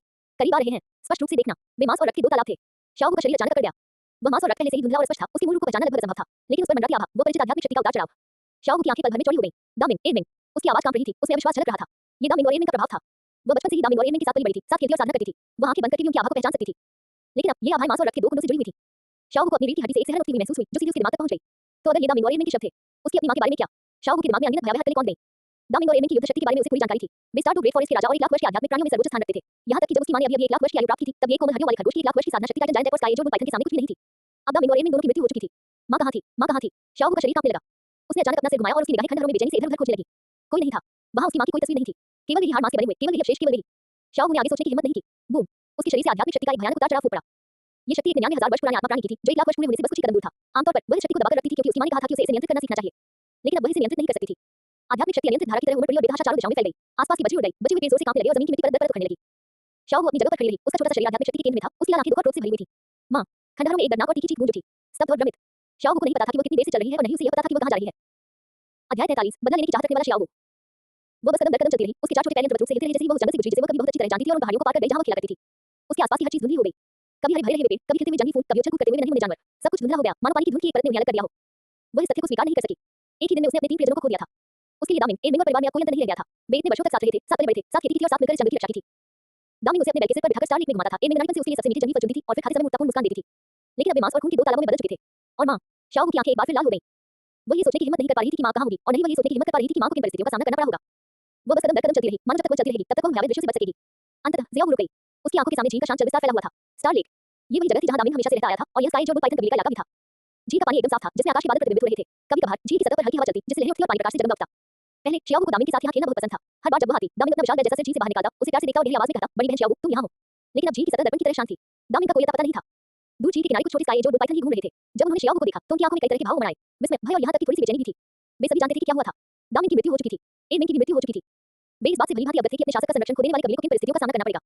बहुत जल्द ही और भी शक्तिशाली आत्मा राक्षस इस क्षेत्र पर अपना अधिकार जमाने के लिए आ जाएंगे। तब तक हजारों वर्षों की साधना से संपन्न ये आकाश नीले अजगर या तो आत्मसमर्पण कर देंगे या उन्हें खदेड़ दिया जाएगा या वे मर जाएंगे। यह आत्मा पशु का नियम था। दुनिया शक्तिहीन होने पर या उन्हें अपने नेता की शक्ति खोने के बाद अन्य कुछ हमला करने और सबसे लाभप्रद स्थानों पर कब्जा करने के लिए आगे आएंगे। टाइटन जायंट कबीले और सॉफ्ट बोन्स रैबिट कबीले के लिए यही स्थिति थी। शाओहू झील के किनारे खड़ी थी, अपने सामने के परिचित दृश्य को देख रही थी और उसके दिल में अंतहीन उदासी उमड़ रही थी। आखिर ऐसा क्यों हुआ? क्यों? वह अचानक उछल पड़ी और अपने छोटे से खरगोश जैसे शरीर को सीधे झील के पानी में डुबो दिया। छप छप। बर्फीले झील के पानी ने तुरंत उसे घेर लिया। ठंड इतनी तेज थी कि हड्डियां तक कँप रही थी, फिर भी से उसका दिमाग साफ हो गया। शाओहू धीरे-धीरे पानी में डूब गई और उसका शरीर धीरे-धीरे नीचे जाने लगा। आसपास की धारा उसके शरीर पर कोमल स्पर्श करते हुए उसके बालों को छू रही थी, जिससे उसकी घबराहट कुछ हद तक कम हो रही थी और उसे शांति मिल रही थी। उसके दिमाग में लगातार एक के बाद एक दृश्य कौंध रहे थे। वे तीनों आकृतियां, वो मुख्य अभिनेता, उसकी आत्मा, सेराफिम। शाओहू के विचार अचानक वहीं रुक गए। हाँ, वे तीनों उपाधिधारी दोनों थे। उसे ये तो नहीं पता था कि उन्होंने दामिन और एमिन को कैसे हराया, लेकिन वह समझ गई थी, यह जरूर उन तीन उपाधिधारी गुरुओं का ही काम रहा होगा। इसके अलावा वह नेता सेराफिम के साथ मौजूद वह इंसान ही रहा होगा। आत्मा। शाओहू के दिमाग में कियान शुनजी की छवि धीरे-धीरे टुकड़ों में जुड़ने लगी। एक गंभीर चेहरा, गहरी निगाहें, उसके होठों के कोनों पर एक हल्की मायावी मुस्कान थी और वो दम घुटने वाला दबाव। ये था वह इंसान। उसकी स्मृति में कियान शुनजी ने बस उस पर एक नजर डाली थी और फिर एक ही बार में उसे वश में कर लिया था। उस तरह की शक्ति, उस कुचलने वाली ताकत के बारे में जब भी शाओहू सोचती थी, तो उसके दिल में आज भी डर बैठ जाता था। लेकिन उस भय के बाद उसे भी गहरा क्रोध उत्पन्न हुआ। ये वही व्यक्ति था। दामिन और एमिन की हत्या किसने की? माँ को कौन ले गया? जिसने उसका सब कुछ नष्ट कर दिया? शाओहू अचानक पानी से बाहर कूद गई, झील का पानी उसके शरीर से नीचे बहने लगा। वह हौंकने लगी, उसकी लाल आंखों में भयंकर आग धधक रही थी। वह बदला लेना चाहती थी। उसे अपना बदला जरूर लेना चाहिए। लेकिन वह ये भी जानती थी कि उसकी वर्तमान शारीरिक क्षमता के साथ ये बिल्कुल असंभव था। वो व्यक्ति इतना शक्तिशाली था कि एक ही प्रहार में उसे वश में कर सकता था। और दामिन और एमिन, जो 1 लाख वर्ष के इतने शक्तिशाली आध्यात्मिक जीव थे, दोनों को उसने मार डाला था। उसे और भी अधिक शक्ति की आवश्यकता थी। उसे 1 लाख वर्षों से भी आगे की कोई बड़ी उपलब्धि हासिल करनी थी। और तब शाओहू के मन में एक विचार कौन गया? अवतार। ये वही रास्ता था जिस पर उसकी माँ चली थी और अनगिनत आत्मा राक्षसों के लिए भी यही एकमात्र विकल्प था जो देवता बनना चाहते थे। आखिरकार 1 लाख साल पुराना स्पिरिट बीस्ट के लिए उन तीन उपाधिधारी दलों को हरा नहीं सका। दामिन और एमिन की मृत्यु से यह स्पष्ट हो गया। इसके अलावा किसी आत्मा प्राणी के लिए जो देवता बनना चाहता था, उसके पास केवल एक ही मार्ग था, मानव अवतार लेना, फिर धीरे-धीरे साधना करना, अंततः 100वें स्थान तक पहुंचकर देवता बनना। शाओहू ने गहरी सांस ली। उसे पुनर्जन्म की प्रक्रिया से गुजरना पड़ा। उसे और मजबूत बनने की जरूरत थी। उसे बदला लेना था। शाओहू झील के किनारे खड़ी थी, उसका छोटा सा शरीर सीधा और लंबा था। सूर्यास्त की सुनहरी रोशनी उस पर पड़ रही थी, जिससे उसके शरीर पर एक सुनहरा घेरा बन रहा था। उसकी आंखों में अब वह मासूम सा छोटा खरगोश नहीं रह गया था, बल्कि वह एक ऐसी प्रतिशोधी थी जिसने अपने सभी प्रियजनों को खो दिया था और घृणा से भरी हुई थी। आह! शाओहू ने आकाश की ओर एक लंबी चीख मारी, उसकी आवाज पूरे जंगल में गूंज उठी। उस आवाज में दुख, क्रोध, अनिच्छा और दृढ़ संकल्प था। इस लंबी चीख को सुनकर आसपास के सभी स्पिरिट बीस्ट घबराकर एक-एक करके पीछे हट गए। उन्हें पता नहीं था कि क्या हुआ था, लेकिन उस आवाज लगभग 1 लाख साल पुराने स्पिरिट बीस्ट के दबाव ने उन्हें सहज रूप से भयभीत कर दिया। विशेषकर स्टार लेक के आसपास के स्पिरिट बीस्ट वे एक-एक करके तेजी से बाहर की ओर बढ़ने लगे, क्योंकि उनमें से कोई भी दुर्भाग्य को न्योता नहीं देना चाहता था। आखिरकार वह जगह कभी दामिन और एमिन का इलाका हुआ करती थी। और अब भले ही वे दोनों शासक चले गए हों, ये वाला वह एक ऐसा व्यक्ति भी था जिसे वे उकसाने का जोखिम नहीं उठा सकते थे। वो लंबी चीख जंगल में गूंजती रही और काफी देर तक बिना फीके पड़े बनी रही। अंततः ज़ियाओ रुक गई। वह जोर-जोर से हौंक रही थी और अपनी भड़ास निकालने के बाद आखिरकार उसकी भावनाएं थोड़ी शांत हुई। लेकिन उसकी आंखों में दृढ़ता और भी तीव्र हो गई। अब सबसे महत्वपूर्ण बात यह थी कि वह खुद को 1 लाख वर्षों के अंतर को पार करने दे। फिर अवतार धारण करें, फिर खेती करें। तब शाओहू ने मुड़कर इस सारा झील पर आखिरी नजर डाली। झील की सतह शांत बनी रही, जो क्षितिज पर सूर्यास्त की सुनहरी रोशनी को प्रतिबिंबित कर रही थी। दामिन, एमिन, मॉम, बस मेरा इंतजार करो, मुझे अवश्य सफलता मिलेगी। और तब उसने अपना सिर उठाया, उसकी लाल आंखों में धधकती ज्वालाएं थीं। मैं खून खराबा करते हुए स्पिरिट हॉल में प्रवेश करूंगा। कियान शुनजी को ये बात पता चल जाए, पछतावा असल में क्या होता है। स्टार लेक के ऊपर वह आवाज गूंजी, जिससे पक्षियों का एक झुंड चौंक कर उड़ गया। शाओहू मुड़ी और अपने 4 छोटे पैरों से जंगल की गहराई की ओर दौड़ पड़ी। उसकी आकृति तेजी से घने जंगल में गायब हो गई। पीछे केवल वह शांत स्टार लेक और क्षितिज पर धीरे-धीरे मंद होती सूर्यास्त की रोशनी ही रह जाती है। रात हो चुकी थी। अध्याय 44 राक्षस देवता की विरासत। Spirit hall. सर्वोच्च धर्माध्यक्ष महल के भीतर कियान शुनजी के निजी कार्यालय में फर्श से छत तक फैली लंबी खिड़कियों से सूरज की रोशनी अंदर आ रही थी, जिससे कालीन पर एक गर्म सुनहरी आभा फैल रही थी। किताबों की अलमारियों पर क्लासिक ग्रंथ बड़े करीने से व्यवस्थित थे, मेज पर लेखन ब्रश, स्याही का पत्थर, कागज और स्याही की पट्टियां करीने से रखी हुई थी और हवा चंदन की हल्की सुगंध से भरी हुई थी। सब कुछ पहले जैसा ही दिख रहा था। उस व्यक्ति को छोड़कर बीबी डोन एक कपड़ा पकड़े हुई थी और ध्यान से बुकशेल्फ पर रखी हर एक किताब की जल्द को पोंछ रही थी। ये वो काम था जिसे उसे हर दिन दोहराना पड़ता था। इस दफ्तर की सफाई करना, किताबों की अलमारियों को व्यवस्थित करना, खिड़की पर रखे फूलों को पानी देना और हर चीज को बिल्कुल नए जैसा साफ रखना। कियान शुनजी आधे महीने से अधिक समय से अनुपस्थित थी। इस दौरान उन्हें कियान शुनजी से कोई संदेश नहीं मिला था। किसी ने भी उसे यह नहीं बताया कि परम पादरी कहाँ गए थे, वे क्या कर रहे थे या वे कब लौटेंगे। वो महज एक नौकरानी थी, जिसके पास इन चीजों के बारे में पूछताछ करने की कोई योग्यता नहीं थी। फिर भी वह हर दिन समय पर इस कार्यालय में आती और अपना काम करती। आखिर किताब पहुंचने के बाद बीबी डोन ने कपड़ा नीचे रख दिया और खिड़की की ओर चली गई। खिड़की के बाहर स्पिरिट हॉल का चौक था, सूरज की रोशनी तेज थी और स्पिरिट मास्टर्स के समूह इधर-उधर घूम रहे थे। उन्होंने एक जैसी वर्दी पहन रखी थी, उनके चेहरों पर आत्मविश्वास भरी मुस्कान थी और वे खेती करने के तरीकों, मिशनों और भविष्य के बारे में चर्चा कर रहे थे। बेबी डॉन उन्हें देखती रही, उसकी निगाहें कुछ हद तक स्तब्ध थीं। एक समय की बात है, वह उन्हीं में से एक सदस्य थी। नहीं, उनसे भी कहीं अधिक शानदार। वो स्पिरिट हॉल की पवित्र कन्या, जुड़वां आत्माओं वाली एक प्रतिभाशाली महिला, 17वीं स्तर की एक स्पिरिट सेंट और भविष्य में सर्वोच्च पोप की उत्तराधिकारी थी। वो जहाँ भी जाती, सबकी निगाहें उसी पर टिक जाती थीं। पर अब उसने खुद को नीचे की ओर देखा। उसने नौकरानी की वह भड़काऊ पोशाक पहनी थी, जिसका गला बहुत नीचे तक कटा हुआ था और हेमलाइन उसके घुटनों से ठीक ऊपर तक पहुंच रही थी। ये वह कार्य वर्दी थी जिसे कियान शुनजी ने विशेष रूप से उसके लिए तैयार किया था। कभी घर से भरी रहने वाली बीबी डोंग महज चाय परोसने, पानी पिलाने और सफाई करने वाली एक नौकरानी बनकर रह गई थी। वो एक नश्वर प्राणी को भी नहीं हरा सकी। बेबी डोंग के होठों के कोने पर एक कड़वी मुस्कान उभर आई। उसे सर्वोच्च धर्माध्यक्ष महल में वह दिन याद आया, जब उसने कियान शुनजी के सामने घुटने टेके और कहा कि वह स्पिरिट हॉल छोड़कर लुशियाओगा के साथ उड़ जाना चाहती है। उस समय वह कितनी बुरी और मूर्ख थी। एक ऐसे व्यक्ति के लिए जो केवल नीचे शब्द बोलना जानता था, उसने 13 वर्षों के पालन पोषण को त्याग दिया, पवित्र कन्या की पहचान को छोड़ दिया और एक उज्जवल भविष्य को ठुकरा दिया। और इसका परिणाम क्या रहा? उसकी आध्यात्मिक शक्ति कमजोर कर दी गई थी, उसे एक गुप्त कमरे में कैद कर दिया गया था और उसके साथ एक खिलौने की तरह व्यवहार किया जाता था। जहां तक उस आदमी की बात है, यू ज़ियाओगेन। बेबी डोंग को वह खुफिया रिपोर्ट याद आ गई जो कियान शुनजी ने उसे दिखाई थी। यू ज़ियाओगेन और लियू एलोंग विभाज्य रूप से एक साथ यात्रा कर रहे थे। वह आदमी जो बार-बार कहता था कि वह उसे प्यार करता है, वह आदमी जिसके पीछे वह बेताब होकर जाना चाहती थी, जब वह जेल में थी तब वह क्या कर रहा था? किसी दूसरी महिला के साथ इश्कबाजी करना।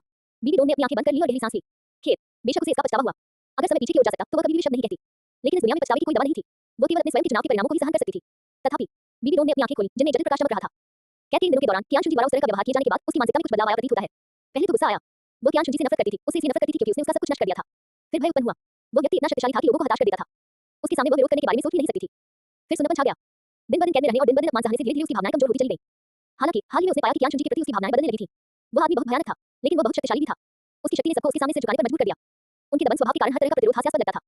उसकी निर्ममता ने सभी भ्रमों को चकनाचूर कर दिया। तथापि जब वह कभी-कभार उसकी ओर देखता था, तो उसे उसमें किसी और चीज की झलक दिखाई देती थी। वह कोमलता नहीं थी, वह शब्द उस आदमी की शब्दावली में मौजूद ही नहीं था, लेकिन यह एक तरह का वशीकरण था। ठीक वैसे ही जैसे अपनी किसी निजी वस्तु की रक्षा करना और दूसरों को उसे छूने न देना। इस तरह की निगाहों ने बेबी डोंग के दिल में एक अजीब सी भावना जगा दी। जरूरत महसूस होने का एहसास, भले ही केवल एक वस्तु के रूप में ही क्यों न हो। जब वह पवित्र कन्या थी तब की बेपाखंडी चापलूसी और सती सम्मान की तुलना में ये नग्न विलक्षण कहीं अधिक वास्तविक था। इसके अतिरिक्त बेबी डोंग का चेहरा थोड़ा लाल हो गया। उसने उन रातों के बारे में सोचा, उन उत्खननों में बिताए पलों के बारे में सोचा। उस आदमी का दबंग स्वभाव, उस आदमी की आक्रामकता, उस आदमी की। उसने अपना सिर हिलाया, आगे कुछ भी सोचने की हिम्मत नहीं कर रही थी। लेकिन भीतर ही भीतर कुछ धीरे-धीरे बदल रहा था। ठीक इसी क्षण, है, बेबी डोंग का दिल बुरी तरह कांप उठा। अचानक बिना किसी चेतावनी के एक अजीब सी शक्ति उसके शरीर में प्रवाहित होने लगी। वो शक्ति बर्फीली और शक्तिशाली थी, जिसमें अंधकार का एक दिल दहला देने वाला आभा मंडल समाया हुआ था। यह दृश्य ज्वार की तरह चारों दिशाओं से उमड़ा और बेबी डोंग को पूरी तरह से डुबो दिया। बेबी डोंग का शरीर एक ही जगह पर अकड़ गया, वह बिल्कुल भी हिलने-डुलने में असमर्थ थी। उसे महसूस हुआ कि उसकी चेतना एक निश्चित खाई की ओर खींची चली जा रही है, एक अंधेरी अथाह खाई की ओर। फिर उसने एक आकृति देखी। वो एक विशालकाय प्रेत था, जो पूरी तरह से काले कोहरे में लिपटा हुआ था। एक महिला की आकृति धुंधली सी दिखाई दे रही थी, लेकिन उसके चेहरे के हाव-भाव स्पष्ट नहीं थे। उसके हाथ में एक विशाल दरांती थी, जो खून से लाल प्रकाश से घिरी हुई थी। राक्षस देवता। बेबी डोंग के दिमाग में यह नाम अचानक से उभर आया। नश्वर। उस प्रेत ने बात की, उसकी आवाज बर्फीली और रासी थी, जो सीधे बेबी डोंग के दिमाग में गूंज उठी। ये देवता राक्षस देव हैं, जो संहार और प्रतिशोध के देवता हैं। तुम्हारे हृदय में घृणा, आक्रोश और अनिच्छा है। तुमसे सब कुछ छीन लिया गया है और तुम्हें एक खिलौना बना दिया गया है। तुम्हारी आत्मा में एक प्रबल जुनून समाया हुआ है। यही तो इस देवता की इच्छा है। बेबी डोंग की आंखें चौड़ी हो गईं, वह कुछ बोल नहीं पा रही थी। आज से तुम इस देवता की विरासत के उत्तराधिकारी होगे। राक्षस देवता की आवाज जारी रही, राक्षस की 9 परीक्षाओं को स्वीकार करो और तुम्हें अपनी शक्ति को पुनः प्राप्त करने और यहाँ तक कि अपने पूर्ण स्वरूप से भी आगे निकलने का अवसर मिलेगा। अगर तुम असफल हो गए, आवाज में थोड़ी सी तिरस्कार की झलक थी और वह रुक गई। तब तुम हमेशा के लिए डूब जाओगे। जैसे ही ये शब्द कहे गए, उस प्रेत से खून जैसा लाल प्रकाश निकला और सीधे बेबी डोंग की भौहों के बीचों बीच समा गया। बूम! बेबी डोंग के दिमाग में अनगिनत जानकारियों का विस्फोट हो गया। राक्षस की 9 परीक्षाएं। पहला परीक्षण सहन शक्ति। विषय वस्तु, वह महिला बने जिसके बिना कियान शुनजी नहीं रह सकता। समय सीमा 1 वर्ष। पुरस्कार, आत्मा की शक्ति 30वें स्तर तक बहाल हो गई। दूसरे से लेकर 9वें परीक्षण तक की जानकारी पूरी तरह से धुंधली थी और इसे अनलॉक करने के लिए पिछले परीक्षण को पूरा करना आवश्यक था। प्रकाश लुप्त हो गया। राक्षस देवता का प्रेत धीरे-धीरे लुप्त हो गया। बेबी डोंग का शरीर ढीला पड़ गया और वह लगभग जमीन पर गिर पड़ी। वो खिड़की के किनारे पर सहारा लेकर खड़ी हो गई, जोर-जोर से हौंट रही थी, उसके माथे से पसीने की बारीक बूंदें टपक रही थी। राक्षस देवता, परंपरा, शक्ति पुनः प्राप्त करें। उसका दिल तेजी से धड़क रहा था। यह एक अवसर था, यह एक अनमोल अवसर है। अगर वह इन परीक्षाओं को पूरा कर लेती है, तो वह न केवल अपनी ताकत वापस पा लेगी, बल्कि और भी मजबूत हो सकती है।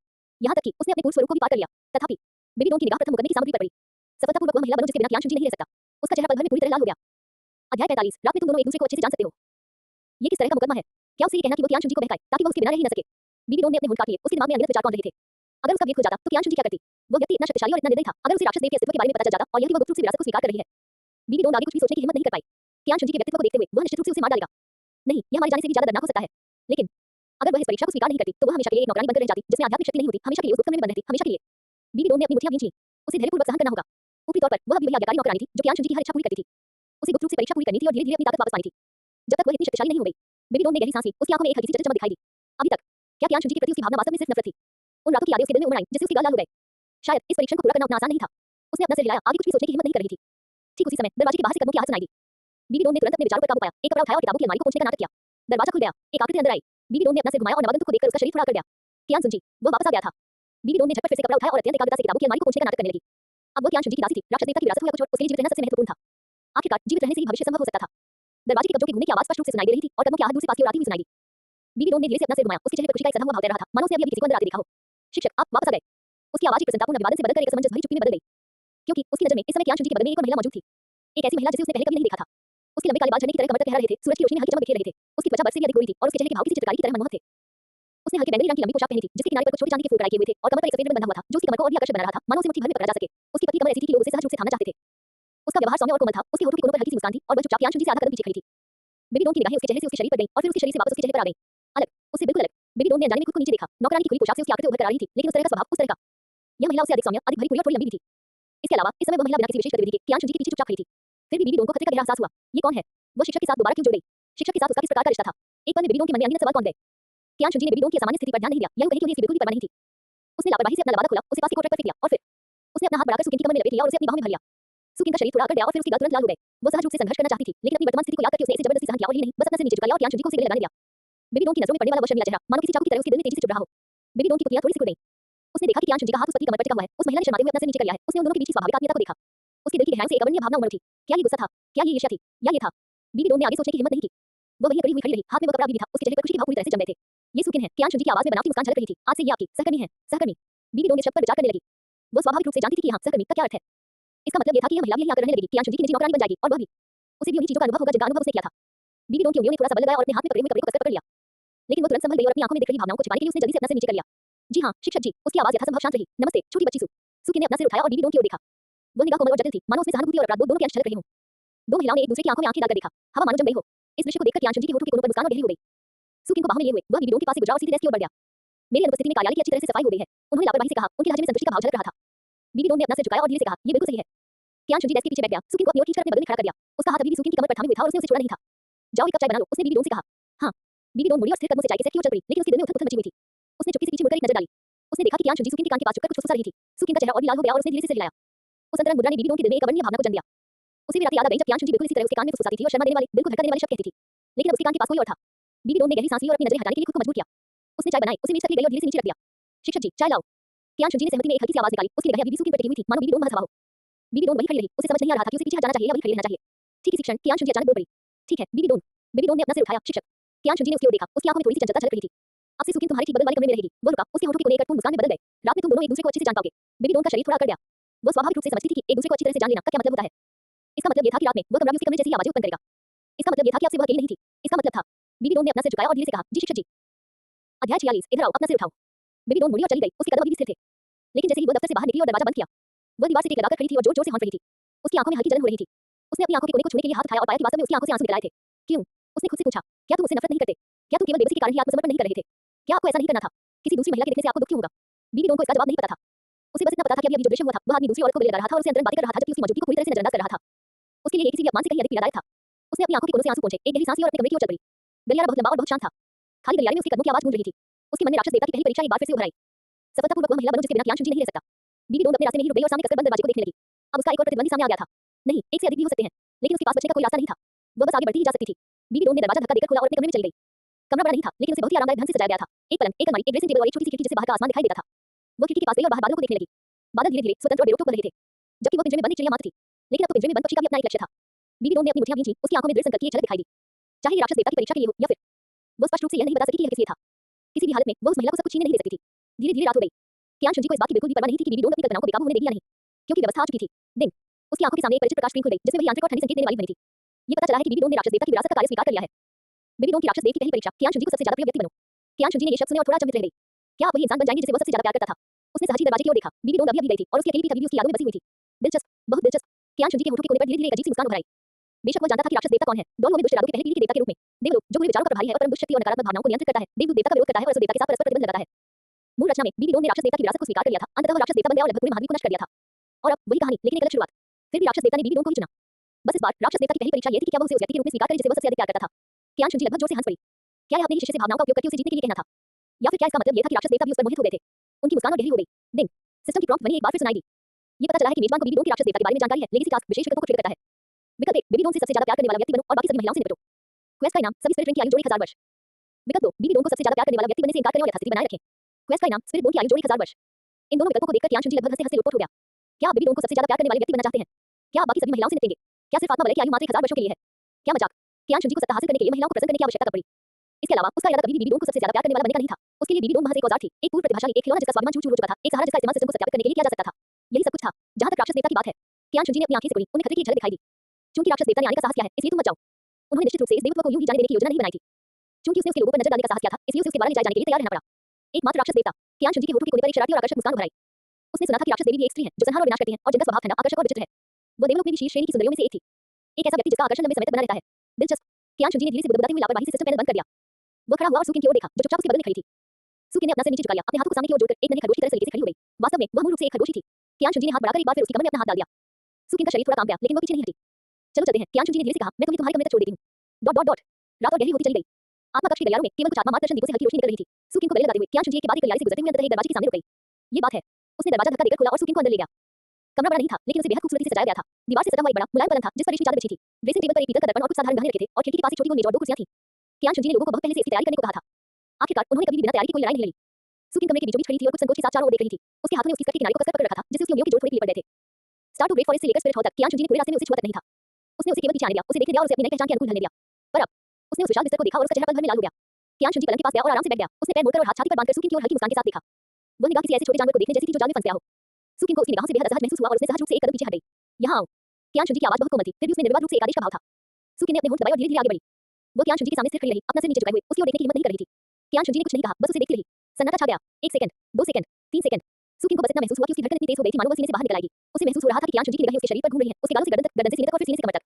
वह निगाह काफी प्रभावशाली थी, जिससे उसका पूरा शरीर गर्मी से झुलसा था। अपना सिर उठाओ, कियान शुंजी ने अंततः कहा। सुकिन ने धीरे से अपना सिर उठाया और उसकी आंखों में देखा। अध्याय 47 पड़ोस से आती आवाजें। वे आंखें अथाह गहराई की तरह थीं, जिनमें फिलहाल चंचलता की झलक थी। उस दृष्टि में न तो कोई उत्सुकता थी, न ही कोई लालच, बल्कि उस व्यक्ति की शांत गंभीरता थी जिसने पहले ही जीत हासिल कर ली थी। ऐसा लग रहा था मानो वे कह रहे हों, बेसब्री तुम मेरी ही हो जाओगी। सुकिन का चेहरा और भी ज्यादा लाल हो गया। उसे पता था कि आगे क्या होने वाला है। जिस क्षण उसने बलिदान के लिए सहमति दी, उसी क्षण से वह जानती थी। वह इस बारे में बहुत स्पष्ट थी। लेकिन जानना एक बात थी, असल में इसका सामना करने पर भी वह घबराहट महसूस करने से खुद को रोक नहीं पाई। मैं उसने कुछ कहना चाहा, लेकिन उसे समझ नहीं आया कि क्या कहे। कियान शुंजी ने उसकी घबराहट भरी शक्ल देखी और उसके होठों के कोने पर मुस्कान और गहरी हो गई। उसने हाथ बढ़ाकर धीरे से उसकी थोड़ी ऊपर उठाई। सुकिन का शरीर थोड़ा सा कांप गया, लेकिन वह पीछे नहीं हटी। क्या आपको पता है कि आगे क्या करना है? कियान शुंजी ने धीरे से पूछा। सुकिन ने अपने होंठ दबाए और धीरे से सिर हिलाया। तो फिर तुम अभी भी खड़े क्यों हो? सुकिन का चेहरा इतना लाल हो गया था कि मानो उसे खून टपक रहा हो। वह धीरे-धीरे नीचे बैठ गई, उसके कांपते हाथ कियान शुंजी की कमर की ओर बढ़े। लेकिन जैसे ही उसका हाथ उसकी बैक को छूने वाला था, वह रुक गया। उसने अपना सिर उठाया, उसकी आंखों में थोड़ी सी विनती झलक रही थी। मैं? कियान शुंजी ने उसकी ओर देखा, उसकी मुस्कान में कोई बदलाव नहीं आया। क्या आप क्या कर सकते हैं? क्या आप थोड़ी देर और इंतजार कर सकते हैं? सुकिन की आवाज मच्छर की बिनबिनाहट जितनी धीमी थी, मैं अभी तैयार नहीं हूं। कियान शुंजी मुस्कुराई। वह मुस्कान बहुत कोमल थी, फिर भी उसने सुकिन के दिल को निमर कर दिया। इंतजार। उसने धीमी आवाज में कहा, उसकी उंगलियां उसकी थोड़ी सी फिसलकर उसके गाल तक गईं और उसे धीरे से हिलाने लगी। जब आपने अपना बलिदान अर्पित किया, तो आपने प्रतीक्षा करने के लिए नहीं कहा। सुकिन का शरीर अकड़ गया। जब तुम मेरे साथ वापस आने के लिए राजी हुए थे, तब तुमने इंतजार करो भी नहीं कहा था। कियान शुंजी की आवाज कोमल बनी रही, लेकिन हर एक शब्द सुकिन के दिल पर भारी हथौड़े की तरह प्रहार कर रहा था। अब आप कहते हैं कि प्रतीक्षा करो। सुकिन की आंखें लाल हो गईं। वह जानती थी कि कियान शुंजी सही कह रही थी। जिस क्षण उसने बलिदान का निर्णय लिया, उसी क्षण से उसके पास चुनने का अधिकार नहीं रह गया। जिस क्षण उसने उसके साथ लौटने की सहमति दी, उसी क्षण से उसका भाग्य तय हो गया था। लेकिन वह सचमुच अभी तैयार नहीं थी। उसने दामिनी और एडमिन के बारे में सोचा, स्टार टू ग्रेट फॉरेस्ट के बारे में सोचा और बेफिक्र भरे दिनों के बारे में सोचा। उसकी आंखों में आंसू भर आए। कियान शुंजी ने उसकी दयनीय हालत को देखा, उसकी आंखों में भावनाओं का जरा सा भी आभास नहीं हुआ। उसने अपना हाथ छोड़ दिया, बिस्तर के सिरहाने पर झुक गया। उसका लहजा इतना सहज था मानो वह आज के मौसम के बारे में बात कर रहा हो। आप नहीं चाहेंगे कि मैं अभी वापस जाऊं और उस 90,000 साल पुराने सॉफ्ट बोन्स रैबिट को यहां वापस घसीट कर लाऊं, है ना? सुकिन की आंखें पल भर में चौड़ी हो गईं। आप वो लगभग उछल पड़ी, लेकिन उसके पैर मानो जमीन से जकड़े हुए थे, हिलने में असमर्थ थे। आपने कहा था कि आप उसे जाने देंगे। उसकी आवाज कांप रही थी, उसमें से झलक रही थी। कियान शुंजी ने सिर हिलाते हुए कहा, मैंने यही कहा था। वह रुका और उसकी मुस्कान और गहरी हो गई। लेकिन यह इस आधार पर बनाया गया था कि आप आज्ञाकारी रूप से मेरी बात सुनेंगे। सुकिन का शरीर बुरी तरह कांपने लगा। उसने कियान शुंजी के मुस्कुराते चेहरे को देखा और उसके दिल में असीम भय और निराशा उमड़ पड़ी। यह आदमी एक राक्षस था, एक सच्चा राक्षस। उसने गहरी सांस ली और अपनी आंखें बंद कर ली। फिर वह नीचे बैठ गई। इस बार उसके हाथ नहीं कांप रहे थे। अगला दरवाजा। बीबी डोन बिस्तर के पास बैठी थी, उसके हाथ में एक किताब थी, लेकिन उसकी नजरें पन्नों पर बिल्कुल नहीं टिक रही थी। उसका पूरा ध्यान दीवार पर केंद्रित था। स्पष्ट रूप से कहें तो दीवार की दूसरी तरफ वह सुकिन का कमरा था। जिस शाम कियान शुंजी सुकिन को अंदर लेकर आई थी, उस शाम से 2 घंटे से अधिक समय बीत चुका था। शुरू में तो बहुत शांति थी। उसे लगभग लगा कि कियान शुंजी सचमुच उस महिला को आराम करने के लिए ले गई है। लेकिन अभी आधे घंटे पहले ही आवाजें शुरू हो गईं। वे बहुत हल्की और बहुत सूक्ष्म थीं। अगर वह लगातार अपने कान खड़े न करती तो उसे वे बिल्कुल भी सुनाई नहीं देती। लेकिन वह बीबी डोन थी। वह इस तरह की आवाजों से बहुत अच्छी तरह परिचित थी। हर रात उसे उन्हीं आवाजों को सुनना पड़ता था। लेकिन इस बार आवाजें निकालने वाली वह नहीं थी। बीबी डोन की उंगलियों ने हल्का सा बल लगाया, जिससे किताब के पन्ने मुड़ गए। सुकिन की छवि उसके मन में उभर आई। लंबे काले बाल, इतनी पतली कमर जिसे एक हाथ से पकड़ा जा सके, सौम्य स्वभाव और एक ऐसा खूबसूरत चेहरा जो वास्तविक सा लगता था। वह महिला उन सभी चीजों का अनुभव कर रही थी जिनका अनुभव उसने कभी किया था। और वह आदमी उसके साथ वही सब कर रहा था जो उसने पहले उसके साथ किया था। बीबी डोन ने अपनी आंखें बंद कर ली और गहरी सांस ली। उसे लगा कि उसे कोई फर्क नहीं पड़ेगा। उसे लगा कि कियान शुंजी के प्रति उसके मन में केवल भय और आज्ञाकारिता की भावना है। लेकिन उसके दिल में इतना दर्द क्यों हो रहा था? बगल वाले घर से आने वाली आवाजें तेज होती गईं और रुक-रुक कर सुनाई देने लगीं। वे दमित, सहनशील, फिर भी पूरी तरह से अनियंत्रित बनियां थीं। उनकी बातें सुनकर बीबी डोन का चेहरा लाल हो गया, फिर भी वह सुनना जारी रखने से खुद को रोक नहीं पाई। उसने अपने पहले अनुभव के बारे में सोचा। वह दर्द, वह शर्म, वह निराशा। बाद में ये धीरे-धीरे सुंदरपन में बदल गया। और उसके बाद भी बीबी डोन ने अपनी आंखें खोली, उन्हें जटिल प्रकाश की चमक दिखाई दी। उसे याद था कि जब कियान शुंजी ने सुकिन को देखा था तो उसकी आंखों में कैसा भाव था। उस निगाह में कुछ ऐसा था जो उसने पहले कभी नहीं देखा था। क्या ये कोमलता थी? नहीं, उस आदमी की डिक्शनरी में सौम्यता जैसा कोई शब्द नहीं था। लेकिन वह एक तरह का, कुछ अलग। जब वह उसे देखता था, उसकी तुलना में उसमें कुछ और ही बात थी। बीबी डोन ने अपने होंठ कसकर काट लिए। उसे खुद नहीं पता था कि उसे इतनी परवाह क्यों थी। स्पष्टतः वह उससे नफरत करती थी। स्पष्टतः उसने केवल बेबसी के कारण ही आत्मसमर्पण किया। स्पष्टतः उसने राक्षस देवता की विरासत को स्वीकार कर लिया था और उसे बदला लेने की तैयारी कर रही थी। लेकिन उसे किसी दूसरी महिला के साथ उसे देखकर इतनी परेशानी क्यों हुई? बगल वाले घर से आने वाली आवाजें तेजी से बढ़ने लगीं, फिर अचानक शांत हो गईं। इसके तुरंत बाद सरसराहट की आवाज आई, जिसके बाद एक नए दौर की शुरुआत हुई। बीबी डोन ने अपने कान ढक लिए, फिर भी वह उन आवाजों को अपने दिमाग में घुसने से नहीं रोक सकी। वह उठी और खिड़की की ओर चली गई। खिड़की के बाहर रात का घना अंधेरा था और आकाश में एक चमकीला चांद लटका हुआ था। चांदनी ठंडी और निर्जन होकर नीचे गिर रही थी। बीबी डोन ने उस चमकीले चांद को देखा और उसके मन में राक्षस देवता की पहली परीक्षा की यादें ताजा हो गईं। ऐसी महिला बनो जिसके बिना कियान शुंजी नहीं रह सकता। उसने कड़वी मुस्कान दी। अब उसकी प्रतिद्वंदी पहले ही सामने आ चुकी थी। नहीं, एक से अधिक भी हो सकते हैं, लेकिन उसके पास बचने का कोई रास्ता नहीं था। वो केवल आगे बढ़ती रह सकती थी। बीबी डोन ने अपनी मुट्ठियां भींची, उसकी आंखों में दृढ़ संकल्प की एक झलक दिखाई दी। तब बगल वाले घर से एक बार फिर आवाजें आईं। उसने गहरी सांस ली, बिस्तर के पास लौटी और बैठ गई। ये रात नींद न आने वाली ही होनी तय थी। अगली सुबह पर्दों के बीच से सूरज की रोशनी अंदर आ रही थी, जिससे फर्श पर सुनहरे रंग का एक धब्बा फैल रहा था। सुकिन धीरे-धीरे जाग उठी। उसने खुद को रेशमी रजाई से ढकी उस मुलायम बड़े बिस्तर पर लेटे हुए पाया। और कियान शुंजी पूरी तरह से कपड़े पहने हुए बिस्तर के पास बैठी थी और शांत निगाहों से उसे देख रही थी। सुकिन को जागते देख उसके होठों के कोने हल्के से ऊपर की ओर मुड़ गए। जागना। सुकिन का चेहरा पल भर में शर्म से लाल हो गया। पिछली रात की सारी बातें याद करते हुए वह चाहती थी कि काश उसे जमीन में कोई दरार मिल जाए जिसमें वह घुस सके। लेकिन कियान शुंजी ने उसे शर्माने का समय ही नहीं दिया। वह खड़ा हुआ और उसने अपने वस्त्रों को सीधा किया। तुम्हें याद रखना चाहिए, तुम मेरे अपने हो, उसने उदासीनता से कहा, अपनी पहचान को याद रखो और वही करो जो तुम्हें करना चाहिए। सुकिन ने अपना सिर झुकाया और धीरे से सिर हिलाया। अध्याय 48 एक ऐसा विकल्प जो उन दोनों के पास नहीं था। कियान शुनजी दरवाजे तक गई और अचानक रुक गई। उसने सुकिन की ओर पलट कर देखा, उसकी आंखों में एक अटपूर्ण चमक दिखाई दी। हाँ, बीबी डोंग बगल में ही रहती है, उसने कहा। भविष्य में आपको उसके और करीब आ जाना चाहिए। फिर उसने दरवाजा धक्का देकर खोला और चला गया। सुकिन को बिस्तर पर अकेली बैठी हुई छोड़कर वह असमंजस में थी। डॉट डॉट डॉट गलियारे में कियान शुनजी अपने चेहरे पर संतुष्टि भरी मुस्कान लिए धीरे-धीरे चलने लगा। सुकिन वाकई बुरी नहीं थी। सौम्य, आज्ञाकारी और शर्मीली होने के कारण वह बीबी डोंग के कठोर स्वभाव की तुलना में कहीं अधिक सहज थी। लेकिन ये सबसे महत्वपूर्ण बात नहीं थी। सबसे महत्वपूर्ण बात यही थी। सिस्टर ब्रॉम की घंटी कल रात फिर बजी। डिंग। होस्ट को इस छिपी हुई उपलब्धि को पूरा करने के लिए बधाई। 100,000 वर्ष पुराने रूपांतरित आत्मा राक्षस को वश में करें। प्राप्त पुरस्कार आध्यात्मिक शक्ति की शुद्धता जोड़े 0%। प्राप्त पुरस्कार पशु संबंध प्रभाव में वृद्धि। सभी महिला आत्मा पशुओं के प्रति अनुकूलता जोड़े 0-0। इस संकेत को देखकर कियान शुनजी के होठों के कोनों पर मुस्कान और गहरी हो गई। 20 डेफिनेटली प्रभाव बढ़ा। सभी महिला स्पिरिट 20 के प्रति अनुकूलता जोड़े 0-0। क्या इसका मतलब यह नहीं है कि भविष्य में जब भी उसका सामना रूपांतरित महिला स्पिरिट 20 से होगा तो उसे आसानी से शिकार बनाया जा सकेगा? इतना खराब भी नहीं। बहुत अच्छा। उसने अपनी नजरें हटा ली और आगे चलना जारी रखा।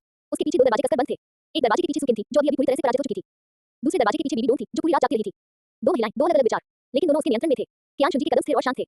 सूर्य की रोशनी उस पर पड़ रही थी जिससे वह सोने की परत से जगमगा रहा था। एक नए दिन की शुरुआत हो चुकी थी। अगली सुबह तड़के सर्वोच्च धर्माध्यक्ष महल की रंगीन खिड़कियों से सूर्य की रोशनी छनकर आई जिससे जमीन पर धब्बेदार रोशनी और छाया पड़ रही थी। हल्के बैंगनी रंग की लंबी पोशाक पहने सुकिन ने ट्रे लेकर कियान शुनजी के कार्यालय में दाखिल हुई। ट्रे में ताजी बनी चाय का एक बर्तन और कई प्लेटों में स्वादिष्ट पेस्ट्री रखी हुई थी। उसके कदम हल्के थे और उसके चेहरे पर एक सौम्य मुस्कान थी, लेकिन उसकी आंखों में कहीं न कहीं थकान का एक सूक्ष्म निशान छिपा हुआ था। कल रात वह मुश्किल से ही सो पाई थी। वे यादें इतनी गहरी थी कि उन्हें नींद न आने के कारण करवटें बदलनी पड़ रही थी। लेकिन आज उसे खुद को संभालना होगा, क्योंकि वह जानती थी कि आज से उसकी जिंदगी पूरी तरह बदल जाएगी। दफ्तर का दरवाजा खोलते ही सुकिन थोड़ी देर के लिए रुक गई। दफ्तर के अंदर बीबी डोंग पहले ही पहुंच चुकी थी। नौकरानी की उस मशहूर पोशाक को पहने हुए वह एक कपड़े से किताबों की अलमारी को पोंछ रही थी। सुकिन को अंदर आते देख उसकी चाल थोड़ी थम गई। उसकी निगाह सुकिन के हाथ में रखी ट्रे पर पड़ी और उसकी आंखों में एक चटक चमक दिखाई दी। सुप्रभात, बीबी डोंग ने धीमी आवाज में कहा, उनकी स्वर में न तो खुशी थी और न ही गुस्सा। सुप्रभात, सुकिन ने सिर हिलाया और ट्रे लेकर कियान शुनजी की मेज की ओर चल पड़ी। कियान शुनजी अभी तक नहीं पहुंची थी। दफ्तर में मौजूद दोनों महिलाएं अपने अपने काम में लग गईं। वातावरण में एक सूक्ष्म सन्नाटा छाया हुआ था। सुकिन ने ट्रे को मेज पर रखा और मेज पर रखी फाइलों को व्यवस्थित करना शुरू कर दिया। उसकी हरकतें कोमल और सावधानी भरी थी, मानो वह कोई बहुत महत्वपूर्ण काम कर रही हो। बीबी डोंग ने किताबों की अलमारी को पोंछा, लेकिन उसकी नजर समय-समय पर सुकिन की ओर चली जाती थी। वह इस महिला को देख रही थी।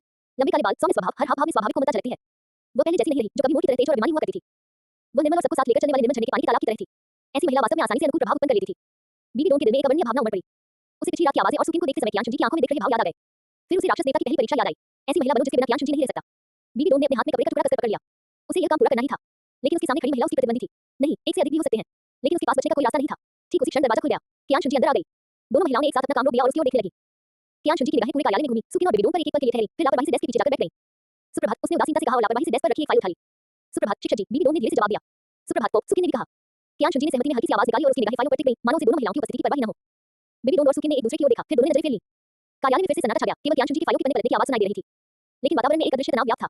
डॉट डॉट डॉट अगले दिन इसी तरह दिन प्रतिदिन बीतते गए। कियान शुनजी का कार्यालय एक युद्ध क्षेत्र बन गया जहां दोनों महिलाएं गुप्त रूप से प्रतिस्पर्धा करती थीं। बीबी डोंग हर दिन सुबह जल्दी आती थी और दफ्तर को एकदम साफ-सुथरा कर देती थी। वह चाय बनाती, पेस्ट्री तैयार करती और यहां तक कि कियान शुनजी द्वारा पहले से इस्तेमाल की जाने वाली कलम भी रख देती। सुकिन ने भी पीछे न रहने का फैसला किया।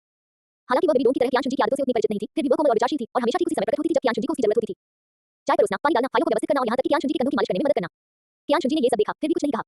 वह कभी-कभार ही अपनी भरपूर मुस्कान बिखेरता था, फिर अपने काम में लग जाता था। कभी-कभी बीबी डोंग को आश्चर्य होता था, क्या वह जानबूझकर ऐसा कर रहा था? जानबूझकर उन दोनों को एक साथ रखना, जानबूझकर उन्हें प्रतिस्पर्धा करते देखना। लेकिन उसने पूछने की हिम्मत नहीं की। वह केवल कड़ी मेहनत करती रह सकती थी। आखिरकार उस पर अभी भी राक्षस देवता का मिशन बाकी था। जब भी वह उस मिशन के बारे में सोचती, बीबी डोंग के दिल में जटिल भावनाएं उमड़ उठती थीं। वह महिला बनो जिसके बिना वह जी नहीं सकता। ये किस प्रकार का मिशन था? क्या वह उसे खुश करने, उसे बहकाने और उसे अपने प्रति जुनूनी बनाने के लिए कह रहा था? वह उसे इतनी नफरत करती थी कि उसकी इच्छा होती थी कि वह उसे मार डाले। लेकिन अब उसे खुद पहल करके उसे संपर्क करना होगा और उसे अपना दीवाना बनाना होगा। भाग्य वाकई विडंबनापूर्ण था, लेकिन बीबी डोंग के पास कोई विकल्प नहीं था। वह बस चलती ही रही और सुकिन की भी अपनी कुछ चिंताएं थीं। वह ये सब श्याओ के लिए कर रही थी। जब भी उसे अपनी बेटी की याद आती, उसका दिल बैठ जाता। वह छोटी सी आकृति अपस्टार्ट टू ग्रेट फॉरेस्ट में अकेली थी।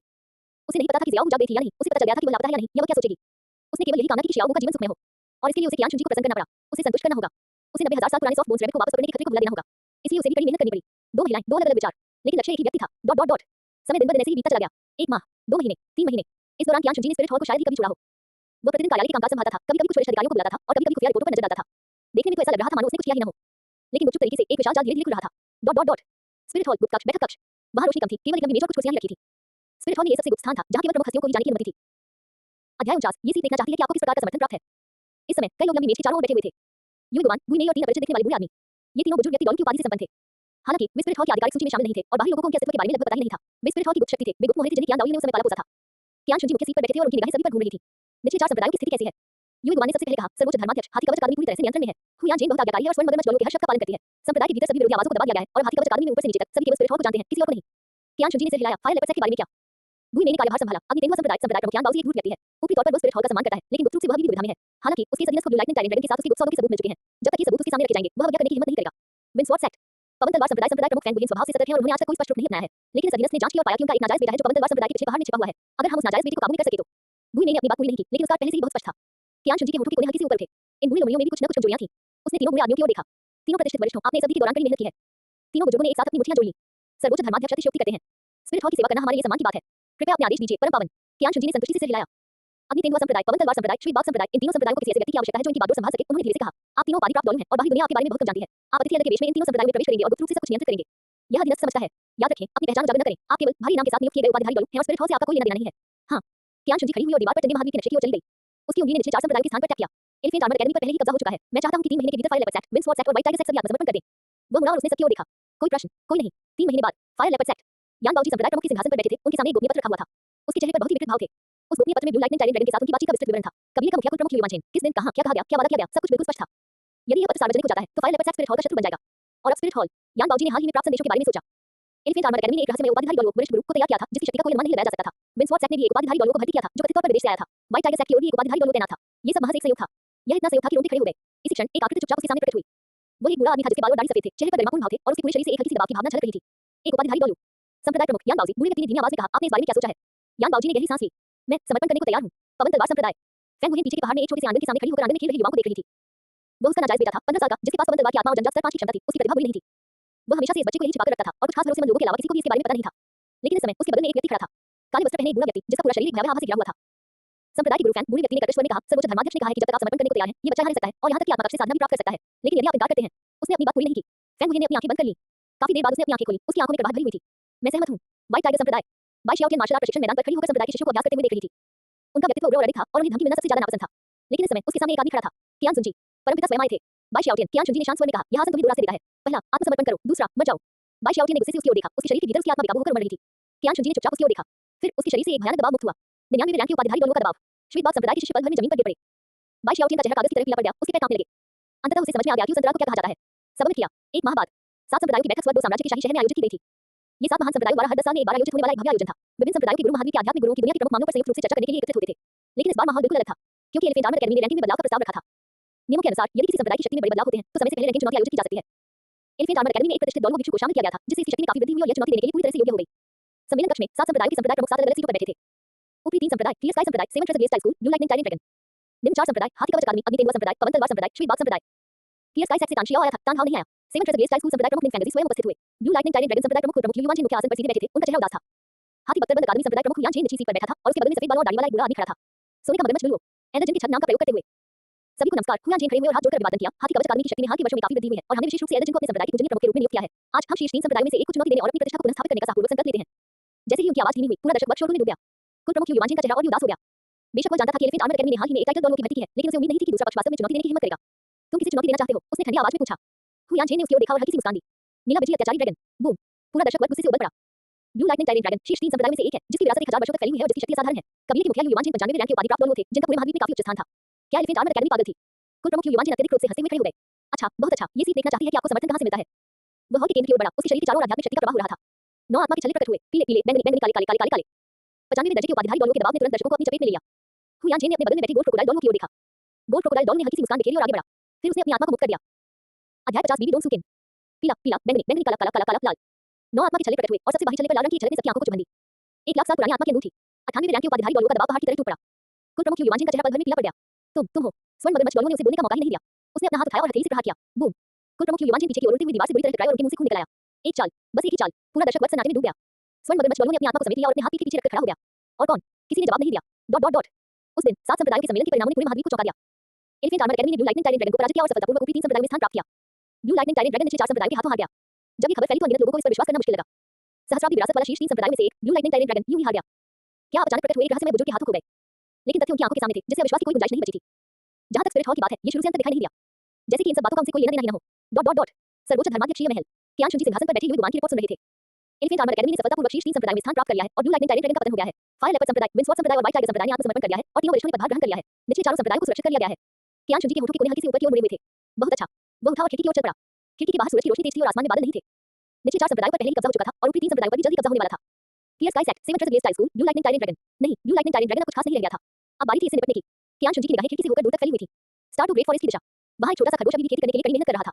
उसके होठों के कोनों पर मुस्कान और गहरी हो गई। जब वह 100,000 वर्षों तक खेती करेगी तो फसल काटने का समय आ जाएगा। बीबी डोंग और सुकिन की बात करें तो दोनों महिलाओं के बीच खुलेआम और गुप्त रूप से हुई लड़ाई काफी दिलचस्प थी। उन्हें लड़ते रहने दो। खैर, वे दोनों चीजें उसी की थी। कियान शुंजी ने अपनी नजरें हटाई, मुड़े और वापस डेस्क की ओर चल दिए। सुबह की धूप पर्दों के बीच से छनकर अंदर आ रही थी जिससे फर्श पर एक गंध सुनहरी आभा फैल रही थी। सुकिन ने अपनी आंखें खोली, थोड़ी देर बिस्तर पर लेटी रही और फिर उठ गई। वो खिड़की तक गई, उसे धक्का देकर खुला और सुबह की ताजी हवा में गहरी सांस ली। स्पिरिट हॉल की हवा स्टार टू ग्रेट फॉरेस्ट से अलग थी। इसमें वनस्पतियों की ताजी भरी सुगंध और स्वतंत्रता का आभास नहीं था, बल्कि केवल एक हल्की सी घुटन महसूस हो रही थी। लेकिन उसे इसकी आदत हो गई थी। 3 महीने। वो यहाँ 3 महीने से रह रही थी। शुरुआती घबराहट से लेकर अब धीरे-धीरे अनुकूलन तक उसने बहुत कुछ अनुभव किया था। हर सुबह वो उठती, नहाती, हल्के बैंगनी रंग की लंबी पोशाक पहनती और ज्ञान शुंजी के कार्यालय जाती। सफाई करना, चाय बनाना, फाइलों को व्यवस्थित करना, चाय और पानी परोसना, यह उसका रोज का काम था। ये सरल, उबाऊ, फिर भी आश्वस्त करने वाला था। क्योंकि जब तक वह अच्छा प्रदर्शन करती रहेगी, ज़ियाओ सुरक्षित रहेगी। सुकी ने शीशे के सामने अपने बाल संवारे, फिर दरवाजा खोलकर कमरे से बाहर निकल गई। गलियारा एकदम शांत था, केवल उसके कदमों की आवाज ही गूंज रही थी। वो ज्ञान शुंजी के कार्यालय के दरवाजे तक पहुंची, ठीक उसी समय जब वो उसे खोलने ही वाली थी। दरवाजा अंदर से खुला। बीबी डोन दरवाजे पर एक कपड़ा पकड़े खड़ी थी और उसे देख रही थी। दोनों ने एक दूसरे की ओर देखा। सुप्रभात, बीबी डोन ने उदासीनता से कहा। सुप्रभात, सुकी ने सिर हिलाया। बीबी डोन एक तरफ हट गई और सुकी अंदर आ गई। कार्यालय को पहले ही पूरी तरह से साफ कर दिया गया था। किताबों की अलमारी में किताबें करीने से रखी थी, डेस्क पर फाइलें व्यवस्थित थी और खिड़की पर रखे फूलों को अभी-अभी पानी दिया गया था। सुकी ने बिना कुछ बोले बीबी डोन की पीठ की ओर एक नजर डाली। पिछले 3 महीनों में उसे इसकी आदत सी पड़ चुकी थी। हर दिन बीबी डोन उससे पहले आती और दफ्तर की सफाई करती थी। और चाय बनाने और नाश्ता तैयार करने की जिम्मेदारी भी उसी की होगी। काम का बंटवारा स्पष्ट था और वे एक दूसरे के काम में दखल नहीं देते थे। लेकिन सुकीन जानती थी कि यह सिर्फ ऊपरी दिखावा था। जब भी ज्ञान शुंजी मौजूद होती थी, उन दोनों के बीच एक सूक्ष्म सा माहौल बन जाता था। वो वातावरण अवर्णनीय था, फिर भी वो मौजूद था। सुकीन चाय के सेट के पास गई और चाय बनाने के लिए पानी उबालने लगी। बीबी डोन ने किताबों की अलमारी को पोंछना जारी रखा और जाने का कोई इरादा नहीं दिखाया। कार्यालय में बहुत शांति थी, केवल कितली में पानी उबलने की आवाज सुनाई दे रही थी। छोटी मिस्सू, बीबी डोन अचानक बोल पड़ी। सुकीन ने पीछे मुड़कर कहा, हम। बीबी डोन ने उसकी ओर देखा, उसकी आंखों में एक जटिल प्रकाश की चमक कौन गई। क्या आपको लगता है कि शिक्षक आपको पसंद करते हैं? सुकीन थोड़ी हैरान रह गई। उसे उम्मीद नहीं थी कि बीबी डोन ये सवाल पूछेगी। मैं, उसने मुंह खोला, उसे समझ नहीं आ रहा था कि क्या जवाब दे। बीबी डोन मुस्कुराई और उसकी मुस्कान में थोड़ी कड़वाहट थी। छोड़ो इसे, ऐसा दिखावा करो कि मैंने पूछा ही नहीं। वो किताबों की अलमारी को पोंछती रही, मानो उसने अभी कुछ कहा ही न हो। सुकीन ने उसकी पीठ की ओर देखा, उसके दिल में कई तरह की भावनाएं उमड़ रही थी। बीबी डोन, ये पूर्व प्रतिभाशाली व्यक्ति पवित्र कन्या, अभी कुंवारी लड़की। वो उससे पहले ज्ञान शुंजी के पास आई थी और उसने उससे कहीं अधिक चीजों का अनुभव किया था। ज्ञान शुंजी के लिए उसकी भावनाएं बहुत जटिल होंगी, है ना? सुकीन ने अपनी निगाहें हटा ली और चाय बनाना जारी रखा। लेकिन मन ही मन वो उस प्रश्न पर विचार करने लगी। क्या ज्ञान शुंजी उसे पसंद करती है? उसे पता नहीं था। वो व्यक्ति इतना रहस्यमय कि लोग उसे समझ ही नहीं पाते थे। उन्होंने उसके साथ बहुत अच्छा व्यवहार किया, उसके लिए एक अलग कमरा तैयार किया, उसके लिए सुंदर कपड़े तैयार किए और उसे एक आरामदायक जीवन प्रदान किया। लेकिन सुकीन जानती थी कि इन सब बातों के साथ कुछ शर्तें भी जुड़ी हुई थी। जब तक वह आज्ञाकारी थी, तब तक हर बात पर बातचीत संभव थी। यदि वह आज्ञाकारी थी, सुकीन को उस रात ज्ञान शुंजी की कई बातें याद आ गई। आप नहीं चाहेंगे कि मैं वापस जाऊं और 90,000 साल से भी अधिक पुराने उस ऑफ बोन्स रैबिट को पकड़ लूं, है ना? उसका दिल घबरा गया और उसने तुरंत उस विचार को रोक दिया। वह इसके बारे में सोच भी नहीं सकती थी। वो उन चीजों के बारे में सोच भी नहीं सकती थी। उसे बस वही करना था जो उसे करना चाहिए था। तभी दरवाजा खुल गया। ज्ञान शुंजी अंदर आ गई। दोनों महिलाओं ने एक साथ अपना काम रोक दिया और उसकी ओर देखने लगी। ज्ञान शुंजी की निगाहें पूरे कार्यालय में घूमी, एक-एक व्यक्ति पर एक पल के लिए ठहरी, फिर लापरवाही से डेस्क के पीछे चली गई और बैठ गई। सुप्रभात, उसने उदासीनता से कहा। सुप्रभात, शिक्षक जी, बीबी डोन ने धीरे से जवाब दिया। सुप्रभात को, सुकीन ने भी कहा। ज्ञान शुंजी ने सहमति में हल्की सी आवाज निकाली, डेस्क पर रखी फाइलें उठाई और उन्हें पढ़ना शुरू कर दिया। सुकीन ने ताजी बनी चाय का गिलास उठाया, मेज पर गई और उसे धीरे से अपने हाथ के पास रख दिया। ओह, कृपया अपनी चाय का आनंद लें। ज्ञान शुंजी ने सिर हिलाया, उनकी निगाहें अभी भी फाइलों पर टिकी हुई थी। सुकीन एक तरफ हटकर चुपचाप खड़ी हो गई। बीबी डोन ने भी अपना काम रोक दिया और किताबों की अलमारी के बगल में खड़ी हो गई। कार्यालय में बहुत शांति थी, केवल फाइलों के पन्ने पलटने की आवाज सुनाई दे रही थी। लेकिन वातावरण में एक सूक्ष्म सा माहौल छाया हुआ था। ज्ञान शुंजी को मानो कुछ आभास हुआ, उसने अपना सिर उठाया और अपनी निगाहें उन दोनों पर घुमाई। आज तुम दोनों इतना अजीब व्यवहार क्यों कर रहे हो? दोनों महिलाएं एक ही समय पर स्तब्ध रह गईं। न, कुछ नहीं, बीबी डोन ने जल्दी से कहा। हाँ, सुकीन ने भी सिर हिलाया। ज्ञान शुंजी ने उनकी ओर एक नजर डाली, उसके होंठों के कोने हल्के से ऊपर की ओर मुड़ गए। अध्याय 51 आज